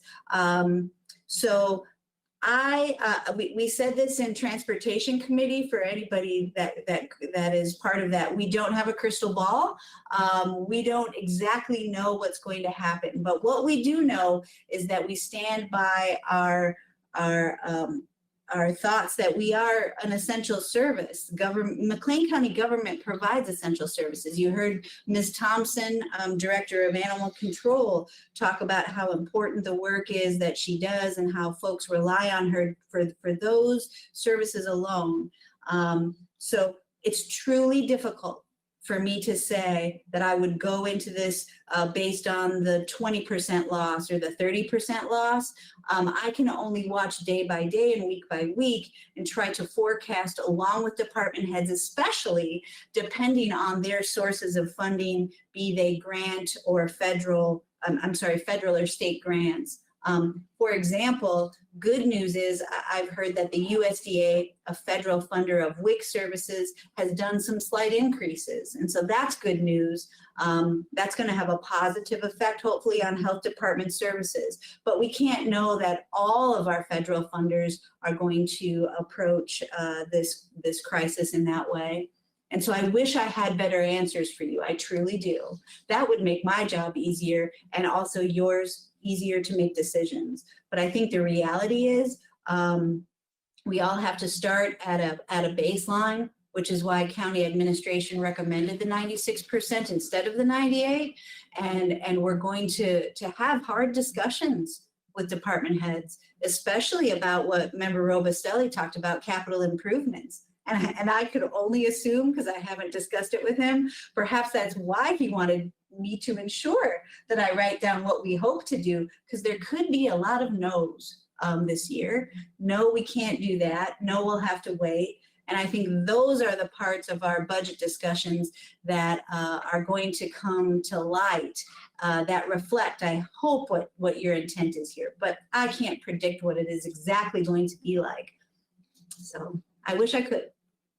Member Metzger? I want to make a comment on Member Robustelli's recommendation and a comment related to Member Beard, and then I have my own concern that I think needs to be addressed with this budget policy. I think I agree with Member Robustelli that as we move forward and approve a budget, we need to know where we are at. What is the number that we have? What percentage do we have in the unencumbered fund balance? I think that's critically important. Whether we put it in here, I don't know. But I do think we need to have it. We need to have that information to make those decisions. Related to the 10 to 15 or 12 to 15%, I believe we need to stay with our 15% and go from there. So those are my two comments. But I also want to address on page 35, 2.4, the Enterprise Fund Nursing Home. I'm not sure that we're following this policy, because the times that we have made adjustments to that private pay rate, I don't ever recall following this policy. So either we begin to follow that policy, or we indicate that this is the policy, or what I believe we have done is in the past, we have looked at market rates or market for the private pay rate, as well as the other, well, the other rate doesn't matter because the state will pay us what they pay us, but the private pay rate, we probably should add to this, or a market analysis completed and decisions made based on market value. Because I don't believe we're following this. I did some calculations. I think we're slightly off, but I wasn't 100% sure on our annual operating budget, 100% sure on that. So I think we need to address that. That's all I have to say. All right. Any other comments? Okay, I'm going to ask you for your amendments here in a minute. I did want to comment though as to the shortfall in our unencumbered fund balance. I recall during the budget hearings with the different departments, several occasions when the decision was made, well, we'll just make that up with the unencumbered fund balance. So I think we all learned what happens when that happens. We thought we had 15% and that quickly dwindled down. So that's something I think in the upcoming budget talks, something we have to remember. So, okay, Member Beard, I'm going to go with you first. Do you want to make some kind of amendment to these to this document? And Yeah. Yes, thank you. And I'll again say that the giving the additional flexibility now with the 12 to 15%, which is maintaining our 2019 policy, as long as it's followed and we stay within that 12 to 15% range, will make administration's job easier in following the rest of this policy, which is to keep the tax rates flat. The alternative is going to be in the fall, we are going to be going to residents to say, either we've got a 15% savings account, but we also need people who are struggling financially. All residents of Bloomington Normal pay property tax, whether you pay it through your rent or as a homeowner yourself. So we'll be asking people broadly, we need more money from you. That is potentially the choice that we're setting up without this flexibility. So my amendment is going to be simply to restore the language that's currently there, which is to make a 12 to 15% range. I think I sent that in my email earlier, but that is my proposed amendment. okay, so we have a motion. Would someone like to second that? Member Erickson to second that. Okay, so let's have some more discussion then. Would someone else like to weigh in on that? Mr. Erickson, go ahead. Thank you, Mr. Chairman. I have to admit that I'm not as concerned about that number as other members are. Several reasons for that, but one was a statement made by the treasurer that there's no concerns about cash flow right now, and we'll get distributions out by the end of May, 2nd of June, 2 in June and 1 in early July. It was also stated that we're not considering all the funds from which McLean County operates from. $56 million in cash right now. I would actually have it lower, but I'm pretty confident that that's not going to pass. So I'll go with Member Beard's number as the compromise, to say that's where we ought to be. I'll wait till the second round. If there's a second round, I hope there is, to add further comments to that. Okay, someone else want to comment? Member Carlo, Member Stelly? I'm going to vote against this, not because I agree with Member Beard that there needs to be flexibility, but I think a policy should not be built around a particular orientation to budgeting. I think those are decisions that we can make in the fall when we're presented with budgets. This policy should reflect positioning our organization and taxpayers who have empowered us to make these decisions so that we are on good financial footing. 15% is not a huge number. It is a fairly standard, it's 2 months of operating revenue for us. And I believe that is something we should work towards. We should make every effort to maintain, which is the language in this policy. So I do not support bringing the number down. And I'm going to have an amendment that requires a reporting structure that is just so that we can make the decision fully informed this year and in future years. But I do think we need to maintain a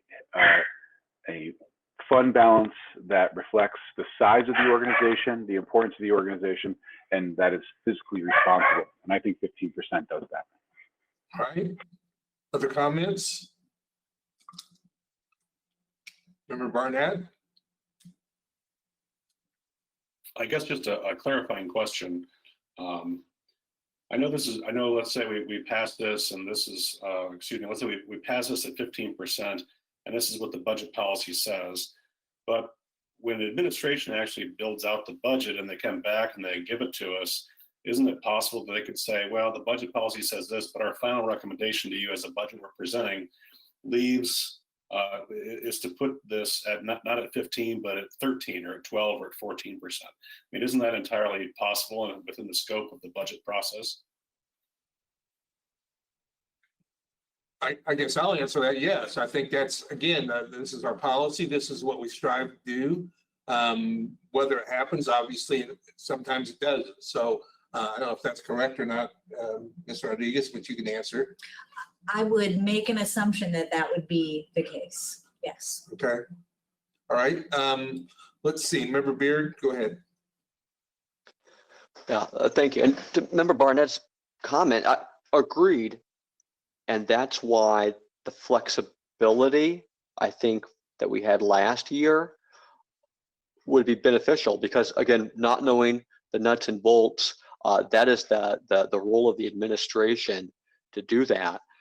If we target that 12 to 15% range and end up at 14.8 or 13.7 or whatever that number is, that would be wholly appropriate and in alignment with what we've done here.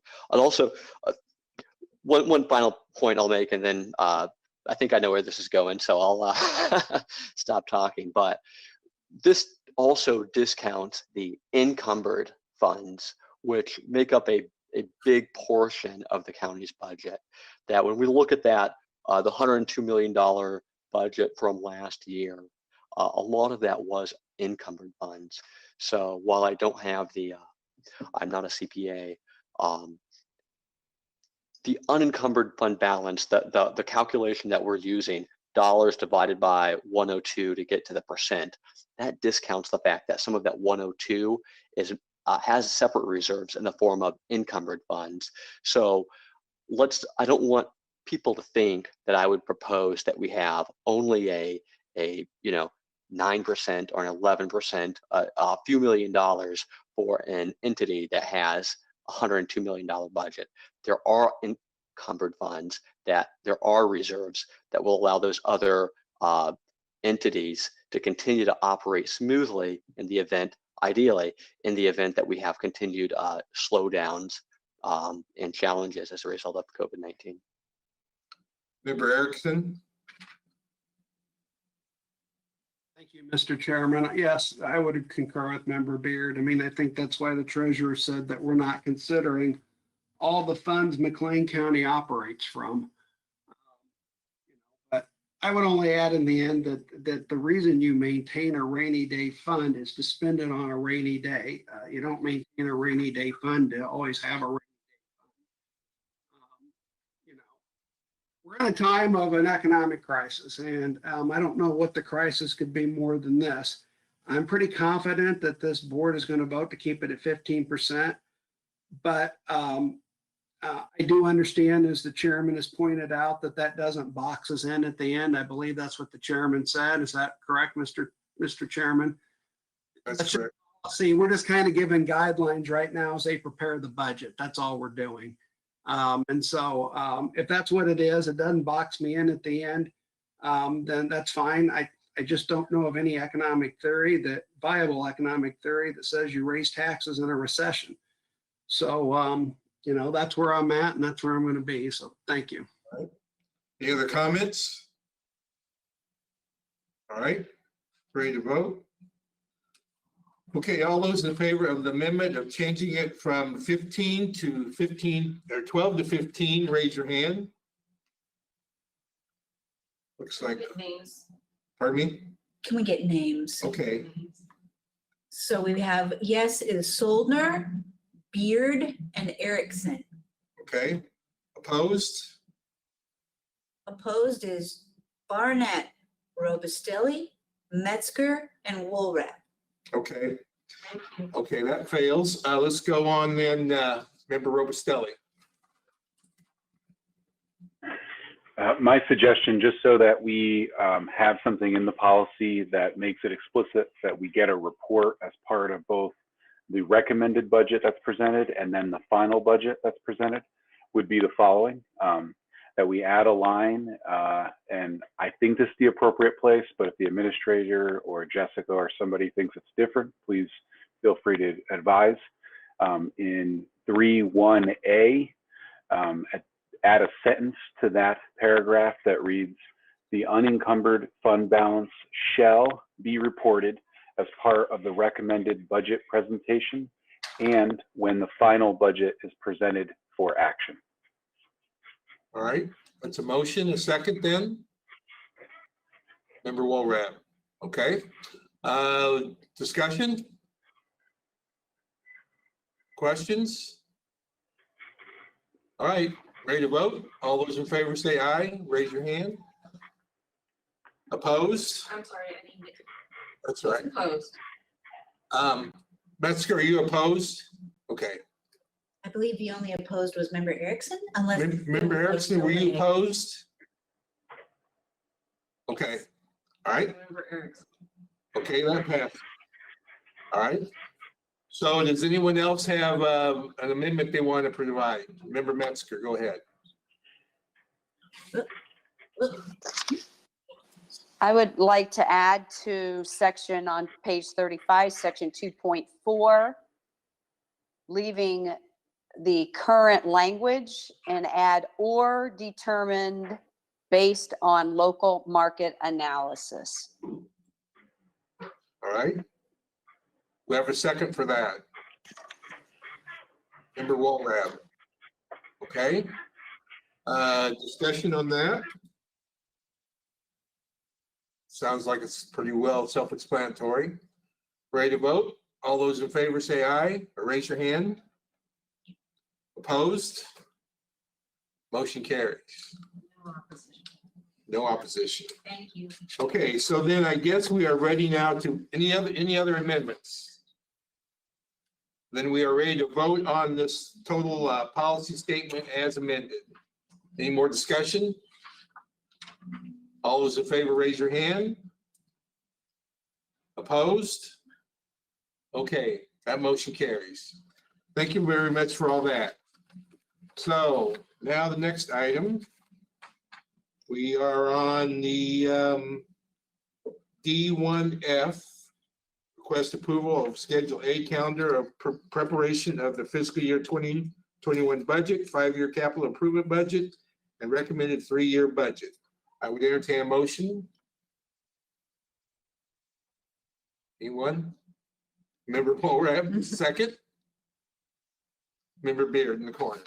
Okay, Ms. Rodriguez, would you like to lead that? I can, fairly self-explanatory. It is simply a calendar or a schedule of events that you should expect from county administration and department heads relative to the entirety of the budget process. So thank you. It's self-explanatory at this point. Okay. Any discussion? If not, ready to vote? Okay, all those in favor say aye, or raise your hand. Opposed? That carries. All right. So I guess I'm going to ask Mr. Barnett, before we move on with the salary items, did you want to talk again with Mr. Rodriguez about the auditor? Would you like to do that now? Sure. Okay, go ahead. Thank you, Mr. Chairman. Administrator Rodriguez, I don't know if you had heard or remembered my comments from before to the county treasurer. I mentioned about the issue that was in the Justice Committee stand-up packet with the auditor not paying a bill. I didn't know if you could give us any kind of update about where we're at. Are bills flowing? What are you hearing from department heads? Are things being held up? I know right now we're in the middle of going through the audit. What is that? How's that process going, and what's that look like? And Sure, I can answer all of those questions. So to begin, I do know that when I speak with the treasurer's office, they do let me know that while they're willing to do check runs at least twice a week, it has been the case that that's not been necessarily happening simply because the invoices have not been coming as frequently, but bills are being paid. Now, what I do know though is there are still department heads that reach out to me and state that their vendors are calling them saying that invoices have not been paid. So when that happens, we follow up and we look to the root cause. At times, as many of you know from county administration bringing forth the Children's Advocacy Center invoices, there was considerable debate about whether or not the actual expense was an allowable expense. We examined the documentation and felt it was based on what the grant stated that was an allowable expense. And so that's why that was brought forward to you, because our relationship with that grantor was failing significantly because it had been so much time since we had paid it. In general, though, I will say that there still are department heads that do report that payments are behind, and we try to examine those as closely as we can. We do a lot of paper pushing in our operations, and so while we do, our treasurer's office is amazing at scanning in invoices. When an invoice starts its life, it's a paper process and it's carried through a lot of steps and departments. And so we're working on figuring that out. But I will say there are occasions yet still when things are behind in payment. In relation to your question about the outside audit with Clifton Larson Allen, it's all hands on deck with the treasurer's office and county administration and the auditor. We are finding the county administrator's office has had a lot more responsibility than we realized, and we're happy to do it. We are on weekly calls along with the treasurer and the auditor with Clifton Larson Allen about completing the activities relative to that external audit. And we are fulfilling those requests when we're asked to. So we're very hands-on and very involved, much more than we thought in providing documents, like all the contracts. The treasurer's office has been great about helping county administration with that. I didn't bring a comprehensive list of all the things we've been doing, but certainly we're very involved. So Mr. Chairman, if I may ask a follow-up. Go ahead. Will do. So I guess two quick questions. When you say that administration is more involved than you thought you were going to be, is that a change from the amount of support that needed out of administration in previous years for the audit? That's my first question. And then my second question is, has payroll been flowing as it normally should, or have we had any other near misses with payroll? Has the auditor signed off on payroll as she normally does since that near miss, whenever it was back in September or October? Sure. I'll answer that one first, Member Barnett. Payroll has been flowing, so that has been going well. This audit, back to the external audit, you should know that it's being done, first of all, following all the recommendations of social distancing. So Clifton Larson Allen has been great about doing almost everything away from our facilities, and we've been working well with them to safely transfer documents and all of that to them. But to specifically answer your question, when county administration, and we know that many of us are, this is a new administration, correct? But the manner in which we were taught by the outgoing leadership and outgoing staff was that there were certain items that the treasurer's office would supply or the auditor would supply.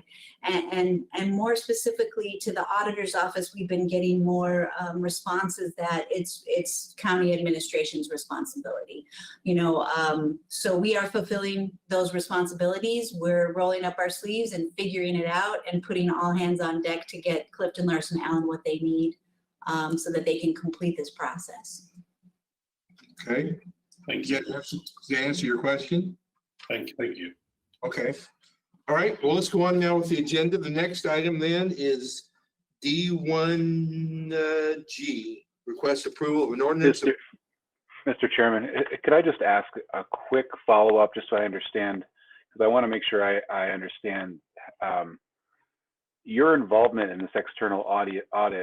Where would you place the percentage of who's leading that process? So where do you place the most amount of time, if you were throwing percentages on it, between you, the treasurer, and the auditor, and you and everyone in administration? So where would you place the percentage breakdown of project management?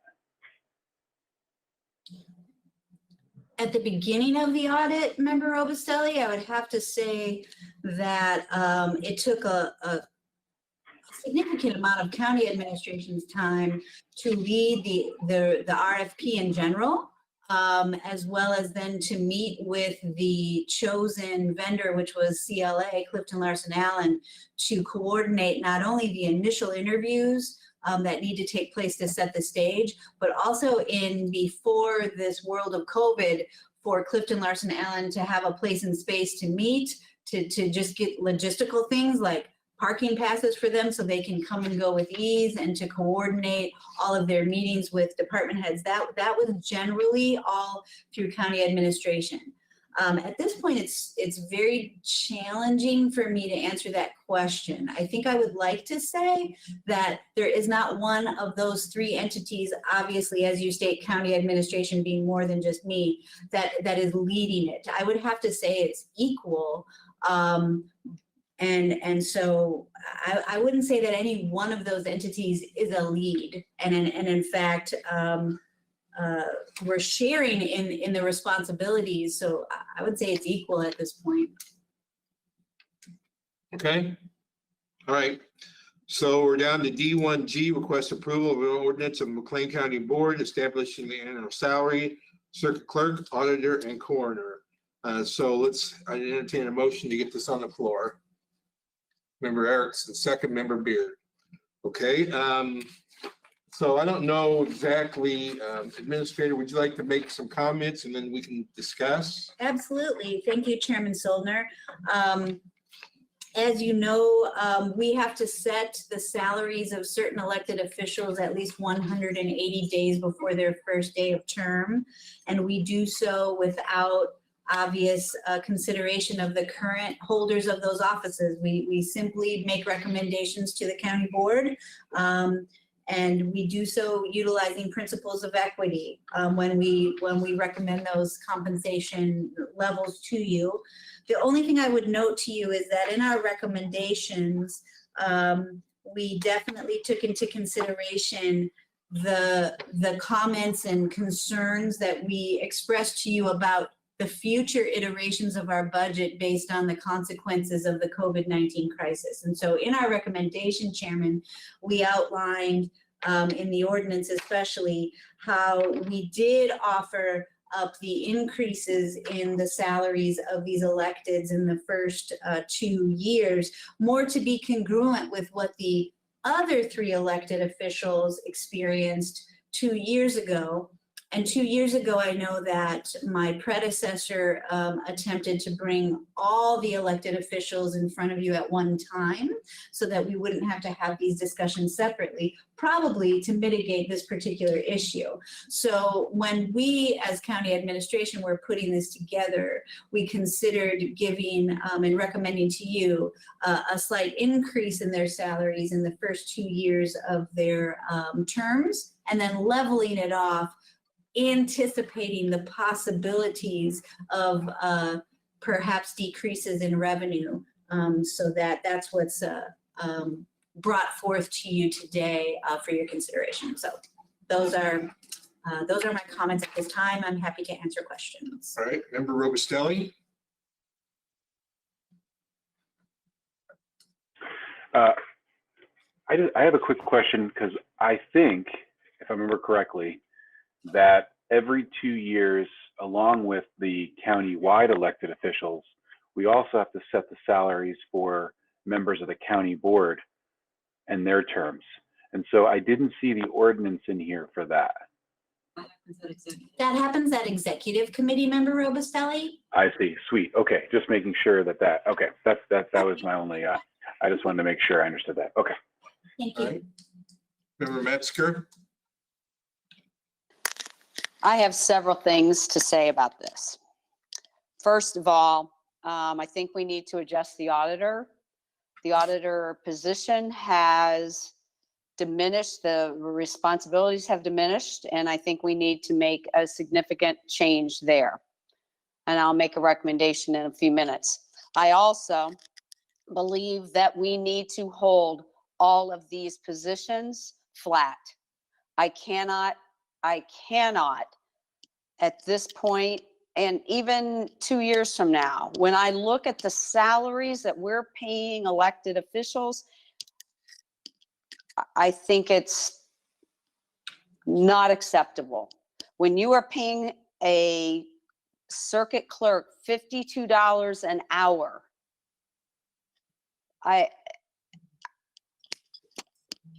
I think it's difficult for me to go to my constituents and say that that's an appropriate salary. I think it's extremely high. The same thing, and this is not based on the individuals, because I think these individuals have extensive experience. They're doing a great job. It is nothing to do with them individually. I mean, we've got a coroner who has credentials that are excessively high, and she utilizes her knowledge a great deal, but I cannot, I mean, at $50 an hour, I think that's plenty of money as an elected official. I have been an elected official in our township, and I realize township is different. I haven't had a raise in 12 years. So I believe the first two need to remain flat.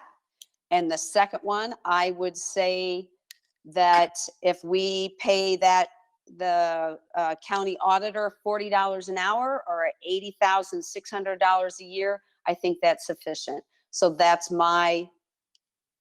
is my recommendation, that no raises whatsoever, and a decrease in the county auditor to $80,600. So that's a motion? All right. Would someone like to second that? Member Walrath, is that a second? Okay.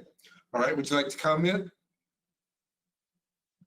I want to thank Member Metzger for making this this motion, because particularly right now, when we have job losses that are, of historic proportions, it is impossible for me to recommend salary increases to these positions all the way out to at least till 2023, and I'm perfectly comfortable keeping them flat for the 4 years here. And I think that 80,000 is a good starting point for discussion.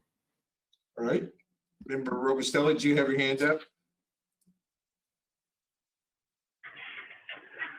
I also appreciate Member Metzger's thoughtful consideration of all of this. I agree that it just doesn't feel, I'm just not comfortable with increasing salaries for any of these positions, especially given where these positions sit. And you know, just for context from my standpoint, when this was considered by this committee 2 years ago, and by this particular item, the auditor's salary, I wasn't comfortable with setting the auditor's salary out of the normal cycle. And this is the cycle when we set the salary for the elected positions looking forward. And so I felt then that doing that would have set a bad precedent. And so this was when I think it was most appropriate from where I sit. I was most comfortable with taking a look at that. And I just want to reiterate something that Member Metzger said, which is this is not about the people in those positions. Our responsibility is to look at our budgetary conditions, to try to project the best we can, fairness, and just thinking about it from fiscal management. So that's the way that I'm approaching this. It is not about the individuals that are in those offices. So I'm going to support this. All right. Any other comments, questions? Member Erickson? I'm coming. All right. Thank you, Mr. Chairman. Yeah, I agree with keeping the salaries flat. I understand on the auditors thing that probably at a point where the political forces have aligned against me and the stars are not aligned in the way that I think that office ought to be paid. I can't help but think it is a little bit about circumstances that occurred last fall. The auditor has presented a position that states that she does have significant job duties. But in essence, here's where I stand. I support keeping them all flat. I do not support reducing the auditor's salary. I support keeping it flat as well. But I can see where the political winds are. And I'll just say that's my position and I'll leave it at that. All right, Member Beard? Thank you, Mr. Chairman. I support both components of Ms. Metzger's proposal, and I will vote for them. These positions are each unique in their own way, which makes this a very difficult process to do. On one hand, this is a full-time job. These are important jobs. In some cases, they require unique and a specific set of skills. To be a coroner, not everyone can do that. There is also management that goes with each of these. Someone who has no financial acumen would do very poorly in an auditor's role. Someone with poor leadership would do very poorly in the circuit clerk's role. The number of people that the circuit clerk has to manage, that is a very management heavy role. Whereas the auditor's office is, there are not very many FTEs with that. So I earlier today reviewed some of the information that we had from that 2018 discussion and agree with some of Mr. Robustelli's comments that this is now a more appropriate time to do this. The discussion kind of got sideways 2 years ago, but in comparing what the changes made to the responsibilities of the auditor's office where people were moved out, and also looking at what some of the comparable auditors in Central Illinois make. We looked at Peoria County, Tazewell, and Champaign County at the time. That makes me feel comfortable that it would be appropriate to pass this reduction in salary, which would match the expectations of professionalism in the role and the more limited nature of leadership of management of people that exists now versus what existed 4 years ago. Thank you. All right. Anyone else? Member Barnett, your turn. Thank you, Mr. Chairman. I'm going to support Member Metzger's motion here. you know, the truth is, right, that the shenanigans that have gone on within the auditor's office, I mean, putting those aside, which is difficult to do because it certainly does tend to cloud things a bit, but putting those shenanigans aside, it's very clear, right, that the scope of the auditor's office, its scope of responsibility has dramatically changed over the last handful of years. The auditor's position used to supervise a much larger staff. Right now, there's only one staff member there. It used to have a larger budget, more responsibilities, et cetera, et cetera. I think it's very appropriate to lower that salary down to more right size it to what the current scope of responsibility is for that office. And I would also echo my colleagues' comments about the need to keep salaries flat for elected officials moving forward. I think it's the wrong time to ask anyone to, any of our taxpayers to give more money toward that when they themselves are struggling. Thank you. All right. Anyone else? Member Erickson? To be clear about my vote, I will not be voting in favor of it, but it's not because I'm not in support of the component that keeps the salaries flat. I just want that to be clear. That's not the reason I'm opposing the amendment.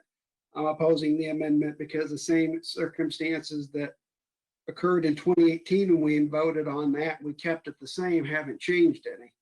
And so, and at that time, regardless of whether it was the appropriate time or not, it was still the same facts. So just to explain my no vote, I don't want to sit here and beat a dead horse forever. I mean, I don't see the point of it because it's just going to be a waste of time, but I just wanted to explain my vote. Thank you. All right. Are we ready to vote then? So this is for the amendment that Member Metzger put forward. All those in favor say aye or raise your hand. Opposed? Motion carries. So now we are ready to vote on the entire document. Correct? Any other questions? Member Beard? Can someone just state the numbers one more time?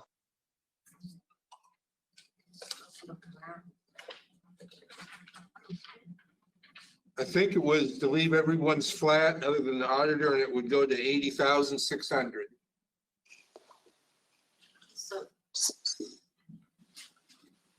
So my recommendation would be for the circuit clerk, 106,868, starting in January of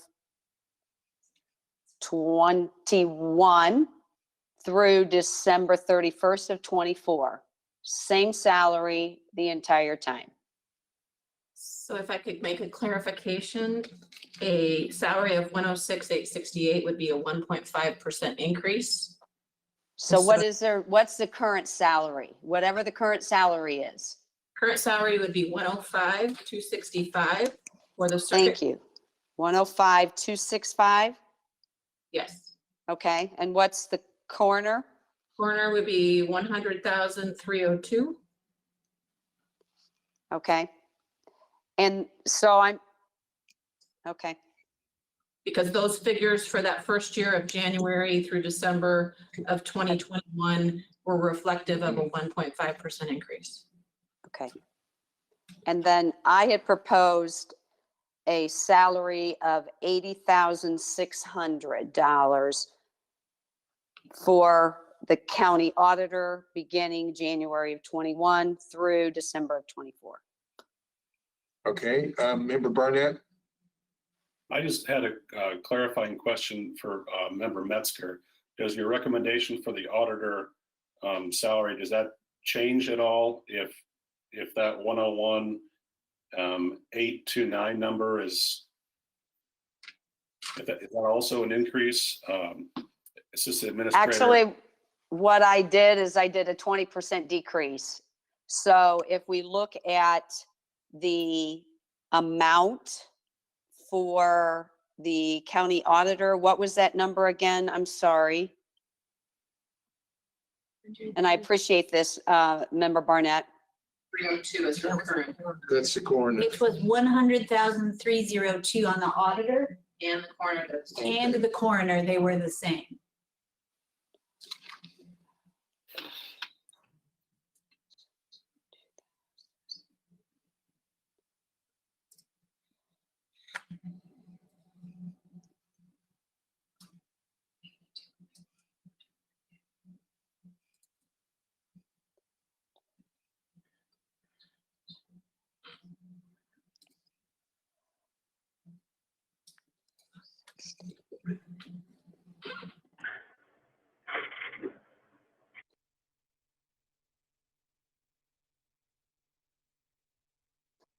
That would make the salary $80,050 instead of $80,600. Is that? I think since we've already voted on it, I'm comfortable with it if everybody else is. I mean, that's. I'm okay with 80,600. I'm fine with that because it's $40 an hour is what it is. I'm concerned now that we voted on it. I don't know how we would go back. Member Beard? I'm sorry. Yeah, I would propose that we voted on the 8,600 and we also voted on the other two to maintain their current salary. So unless someone wants to change that, those 8,600 would be the number we would use. Or we could always have alternate. 80,600, not 86,000. Correct. Correct. And again, I mean, as we all know, this is the last time this is going to come up. It'll be at exec, it'll be at full board. So, okay, well then that passes. Okay. Okay, back to the agenda. Last action item. Did we vote on that? We didn't vote on We it. didn't vote on that, so we need to vote on that. Okay, I'm sorry. That's correct. We're voting on the full document now. As amended. Ready? All those in favor, raise your hand. Opposed? All right, motion carries. Very good. Okay, so that was our last action item. Now we're ready for the presentation. First one by Economic Development Council update by Mr. Hoban. Glad to see you're hanging in there with us. Thank you. I was just giving him a thumbs up too. Okay. That was what my thumbs up was for because Okay. I'm thanking him for being so patient. And I know that we invited Mr. Hoban to give us an update on the work he's been doing since the last time he visited. And then we'll move on to another item under 2B, which also involves discussion with Mr. Hoban as well. But I'm just forecasting that he's going to stick around a little for 2B as well. And So I'm thank you. sure you've been in some meetings for a while, so this is just, this is old hat. So you go ahead. Yeah, I was gonna say that's the beauty of having the camera on top of my computer. I was working the entire time in the background. So yeah, I want to give you guys an update on the loan program that you approved on the 21st. We ended up completing those loan packets on the 23rd and got them approved by our actually the financial institutions on our CDC on the 24th. Ended up getting legal feedback. Thank you very much for that, their county staff. For giving us legal feedback on the 27th, and then it also went live on the 27th. So it was about a week turnaround from your approval to getting online. Since then, we put it on our website, had over 300 page visits. We did have 22 businesses sign up for the loan info, and we followed up with them and kicked them the loan packets to all 22. Since then, we have a marketing package right now that we're partnering with the Chamber of Commerce because I know that Member Woolrab was really interested in getting some marketing material out there. So hopefully we'll be announcing that pretty soon, the winner of that, so we can get a big social media campaign going along with some local advertising. And then also we mentioned doing a case management style BRE outreach. So with that, the EDC, the Chamber of Commerce, and our volunteers have been on the phones. We've so far within the last week hit 600 businesses for case management we've reached out to, and 60 of those have actually completed our survey. So we're up to 10% on the survey completion, which is pretty good for BRE over the phone right now. Overall though, since it's been live for about a week now, we don't have any completed applications. But like I said, we did kick that out to 22 different businesses, and has been activity on the site. So I believe it's a matter of time. One coincidence, though, that did come out on the same day that we launched ours, loan applications as being available, was the second round of funding for the Paycheck Protection Program. So it was like, all right, we're ready to go. I thought I was going to get swamped, and all of a sudden PPP got more money. So, I mean, but in true fashion, you guys wanted this to be the safety net after you use federal, after you use state, and then here we are to catch everyone that falls through the cracks. So I still think that we're going to be okay going forward, and there has been interest. But I think it's been a good process, and really appreciate all the feedback we got in putting these together. Anybody have any questions? Member Metzger? I don't have any question. I just want to thank him. The turnaround is amazing. So appreciate all the effort. Please tell your staff, the financial institutions, all the people involved, as well as apparently somebody from the state's attorney's office. Thank you. Member Beard, do you have your hand up? Yes, thank you, Mr. Hoban. Again, echoing everything Ms. Metzger said. Can you provide any comment or feedback on how that second round of PPP is going out? I know a lot of logistical problems with the first round. Is that going well? Is that going better? And how is that our local businesses able to take advantage of that? So we had a meeting with the CDC and some of the financial institutions today, and Camille can probably back me up on this. They look like they were just beat. So it's one of those where, like, I think that there were so many applicants the first go around that's where the funds are going to go. I'm not sure how long it's going to last, though, for everybody else. But I do know there's still more programs coming out, and then there's also a possibility of a phase 4 now in the works. So as we're trying to monitor all these things, and if you guys hear of anything, let me know, because it seems like new ones are always coming. We can update our guides, update our sites. But from what I understand, it's going to go pretty fast. Yes, this is just the folks who didn't get that first round, who already had their application and they're first in line. That's my assumption, yeah. All right, Member Erickson? Yeah, the second round of PPP, the funds didn't go out as fast as they did on the first round. I mean, they were still there. And I know people that are still getting PPP funds. I mean, that didn't happen the first round. They would have been gone by now. But the second round, the funds are there's still funds there, as I understand it, unless Mr. Hoban understands otherwise. But they're going fast. But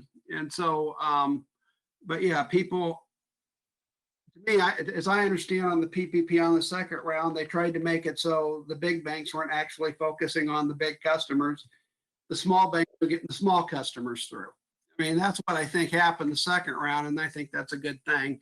And that there were still plenty of funds left, and there's still funds left today. I just know that. So thank you. All right, Member Robustelli?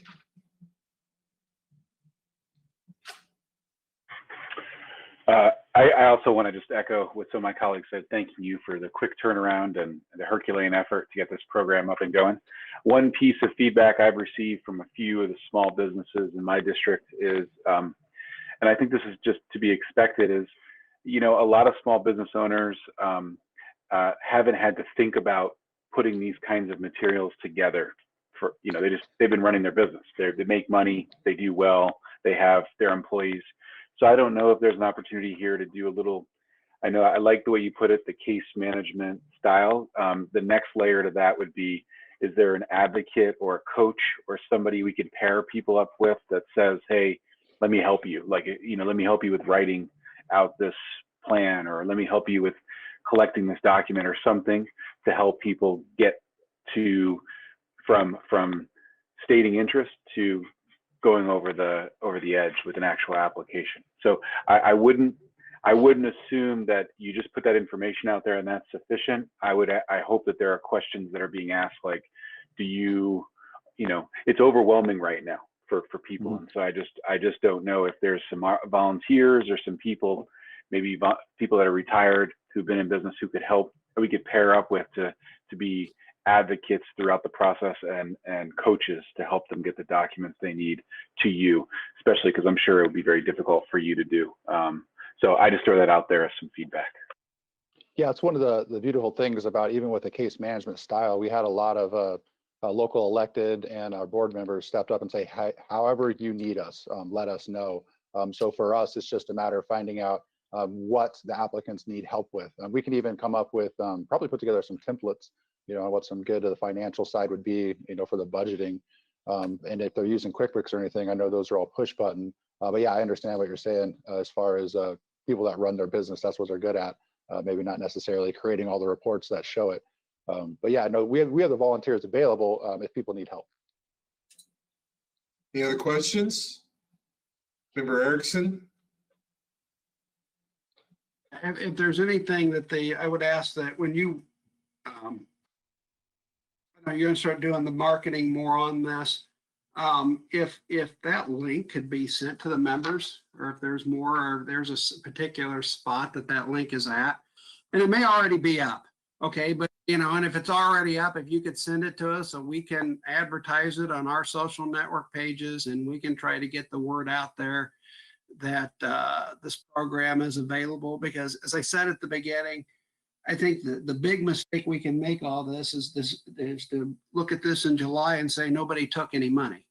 I mean, we've got to get this money out there. There's no point for it not to be out there. So whatever we can do, even on our own individual capacities, because I've been telling accountants I know, I've been telling business people I know that these funds are out there.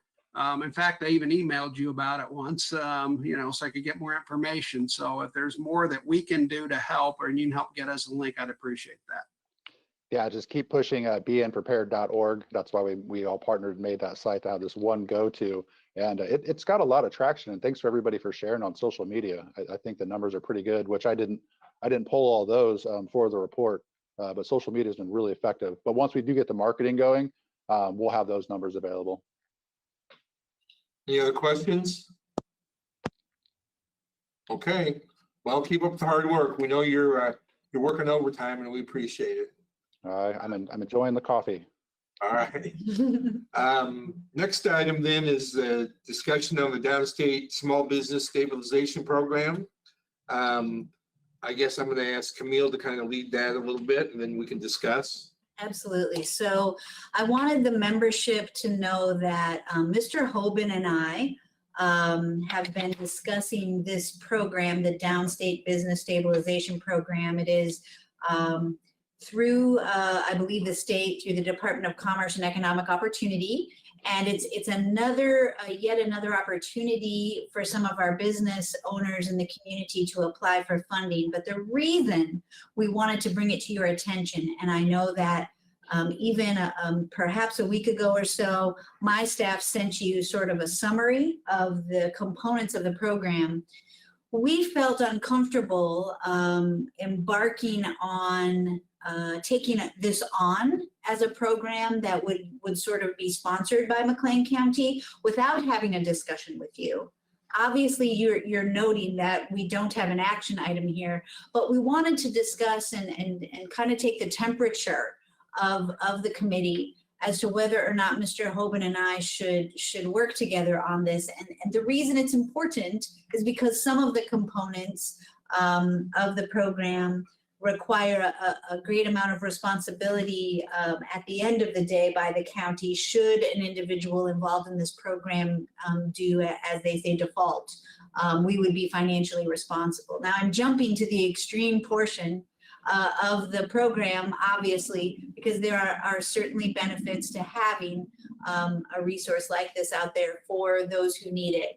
And I do know that Mr. Hoban is very familiar with it. I know that membership has been part of the webinars relative to it to try to understand it. It's slightly complex, but not difficult to discuss as to whether or not there would be a temperature to step into this arena or not from this committee. So that's what I'm asking for, Chairman, is simply a discussion. And I know that Mr. Hoban is very willing to answer questions, and so is county administration staff that you might have about this Downstate Business Stabilization Program. I will also add that Chairman McIntyre has been in constant talks also with administration and with Mr. Hoban. So would someone like to lead off the discussion? Member Barnett? I guess I just wanted to ask a clarifying question to help set the stage. This program would only, our administration of this program would only be for businesses that are located in the unincorporated areas of the county. Is that right? So not Bloomington Normal, not like Leroy proper, just the unincorporated areas. Well, it could also be for, it's basically the only two communities that do not qualify for this are Bloomington and Normal. So if somebody is in one of the local communities, they can go ask the municipality to sponsor them, but if they don't, then the county could sponsor them. So it's the only people that don't qualify are Bloomington and Normal. Okay, so to use Leroy as an example again, if they don't opt in, someone who's in Leroy proper in the city limits could take part in this program through the county. Correct. Okay, thank you. Any other questions?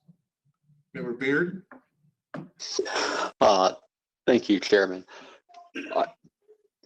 You had asked about this had come up in the middle of last month, and there were pros and cons. On one hand, it is such a unique time, and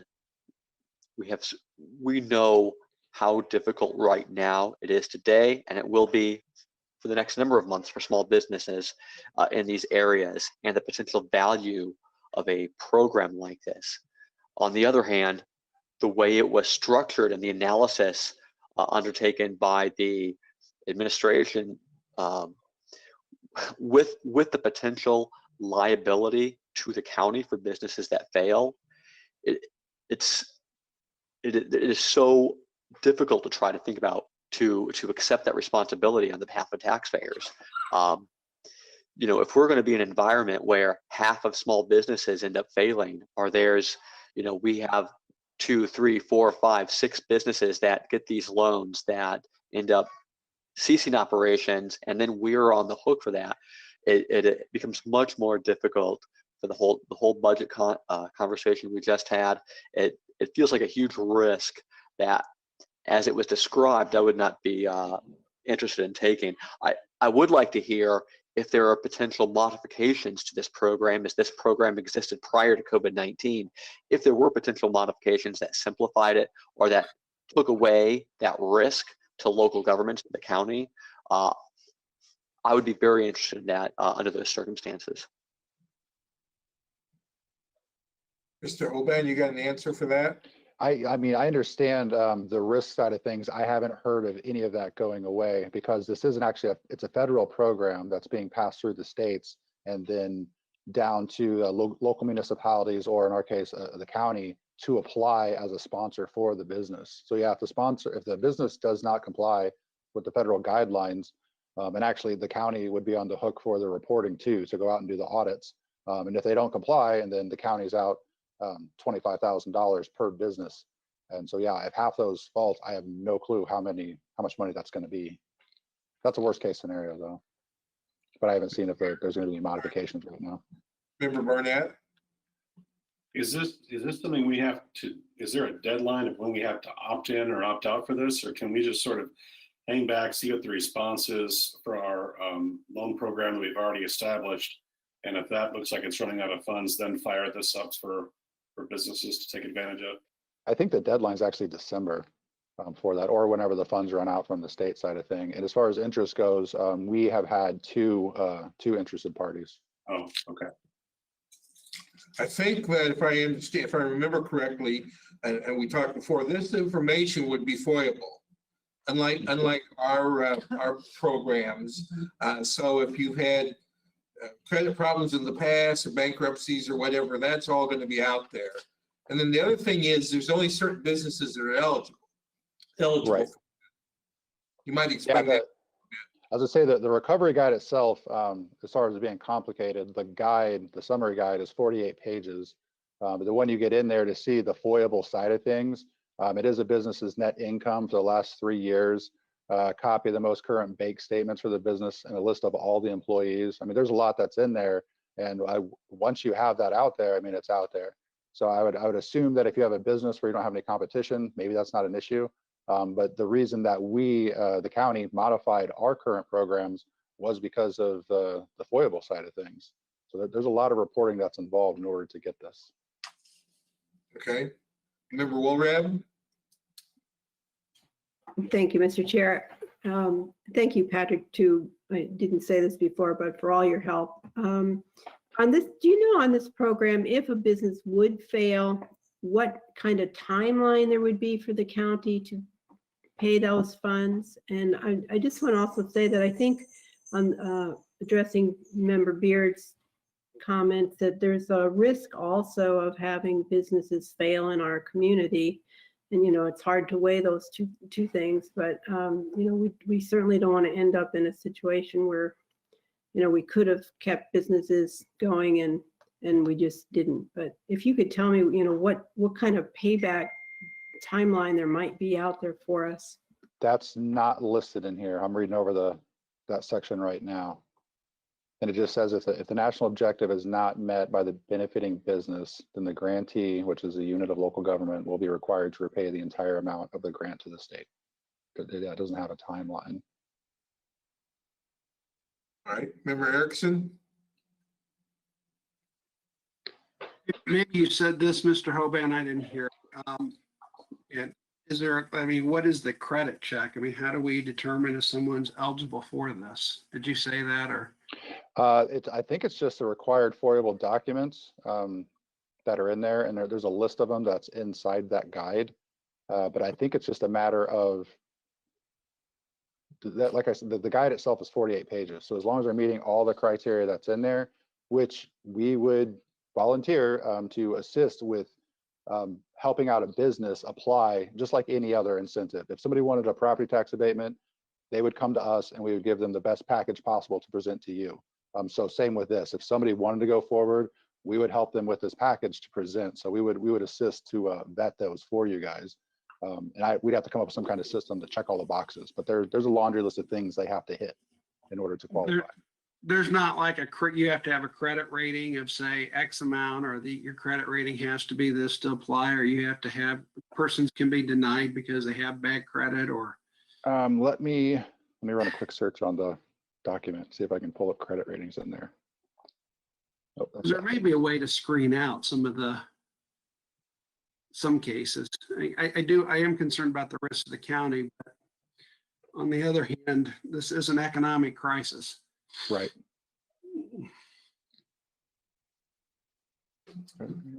While he's looking at that, Member Barnett, did you have a question? Well, it was a question for Mr. Ho, but I can wait until he's done. I will mention again, if this isn't right, let me know. I think that if the county does not decide to go along with this and a business in the county would like to enroll, they can find a neighboring county or another government agency that would be willing to take them on. I believe that's right. And I'd like to add one thing, if I may. I'm not sure about the credit rating that Mr. Hoban is looking for, but I do believe the business has to show stability for a certain period of time prior to the COVID crisis. I do think that that's something that has to be proven in the process. And I do think the membership knows this, but it really isn't, it wouldn't be Mr. Hoban's office or the county then that approves an application. It all has to go to the Department of Commerce and Economic Opportunity. So the county would have to hold the public hearing to bring forth all of this information, and then it gets sent off to DCEO, and then they make the determination as to the applicant's acceptability in the program. I'm sorry. No, I just found that line. It's like on this very last page right before you sign it. It basically says that the business authorizes the Department of Commerce and Economic Opportunity to verify in any manner deemed appropriate for the application to actually go through the Illinois Department of Employment Security and do a Consumer Credit Bureau services. So they would run the credit check. Our role is just to make sure that they have all the documents to apply. So we would not be screening them for their credit. The only thing else I wanted to add was that I'm not so much concerned about the FOIA issue with this, is because I think the business owner has to make that decision before he makes the application. Right, yeah. he's going to know before he goes into the game that, hey, his documents could be subject to everybody taking a look at. Mhm. I think the whole subject merits further discussion, just because of the crisis we're in. That's where I stand. Member Barnett? Well, I was just curious, the couple of businesses that you said were interested, are they aware of all the private company information they'd have to? Yes. Okay. Yeah. All right. Yeah, I agree with, Member Erickson. There certainly there is a risk to the county, but we are in the middle of a crisis, and if there are tools available that we can use to help our local businesses, then it seems appropriate to explore that some more. Okay. Member Kelly? Yeah. I don't know where I fall in terms of whether this program will be as valuable as I hope it would be. When I looked at the pros and cons, it's not a well-designed program. It requires a public hearing that we have to have. It requires, all this paperwork has to be pulled together. If you're in need of $25,000 and you have to go through this whole process of filling all this paperwork out and then submitting it to the DC, the Economic Opportunity Group, and then having it certified and then having it sent back, it's just not designed for a crisis. And so I guess what I'm saying is I'm not discounting, we should look into it and do it. If others agree with that, I have no problem with that. I'm just pointing out that the program as it's currently conceived is not responsive to the crisis we're in and is not likely to help many people very quickly, given that you have to do all these, we're required to do things, they're required to do things, the state's required to do things. That doesn't usually go very well. That's all. So that's my point, but I have no problem with the program moving forward. Member Beard? Yeah, and my comments earlier, I would, again, hearing that we have until December, I would not want to cut off discussion or continue to develop this. But yeah, as Carlo mentioned, as Chuck's mentioned, it's kind of, if this puts us in a place where, hey, if 2 million goes out, we can expect the county to maybe have to eat 400,000 of that.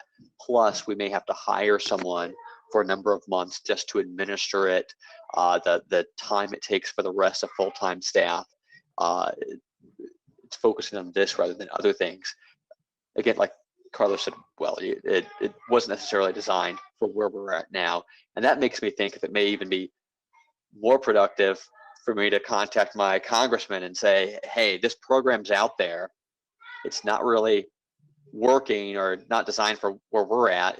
Could this be included in the future, a bill to maybe streamline this or improve this? But I don't want to cut off discussion just as in terms of going now and doing this now. Other options that are still out there seem like they would be better first. All right. Member Erickson? I appreciate everybody else's comments on here, and I understand the concern, this is not necessarily the most well-constructed plan, but we don't know what's going to happen with PPP. We don't know when that's going to run out of money. We don't know when any of these other programs are going to run out of money. To me, I agree that it's not the most well-constructed plan for a crisis, but I think that's the business owner's decision. If they want to put themselves through this and try to get money, it's really up to them. And I think it ought to be available to them for their consideration. So I hope we wouldn't shoot this dead tonight. I hope we could still consider it, and because we don't know what the future holds. Still don't know what the future holds. We don't know if the stay-at-home order is going to be extended. We don't know a lot of things, and so the way things stand right now, this is something we ought to keep alive and we ought to consider, and I would hope we would do so.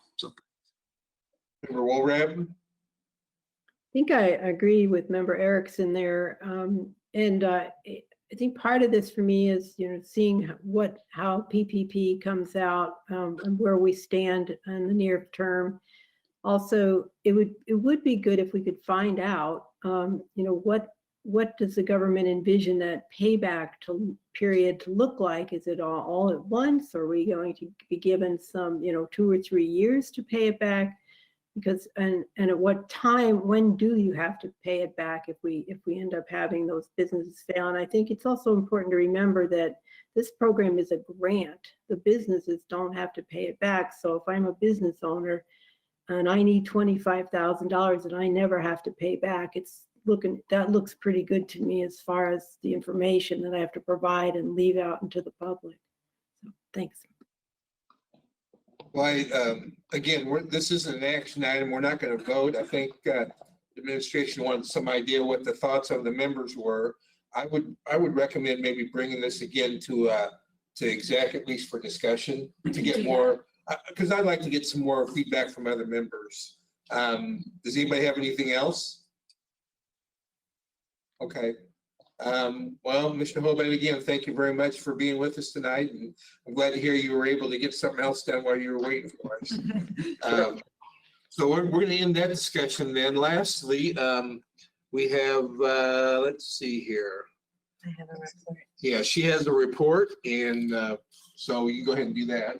This will be brief. Item 2C on page 49 of your packet is County Administration's report on recent employment activities. And if you have any questions, I'd be happy to answer those, membership. Any questions on any of that? Does anybody have anything else?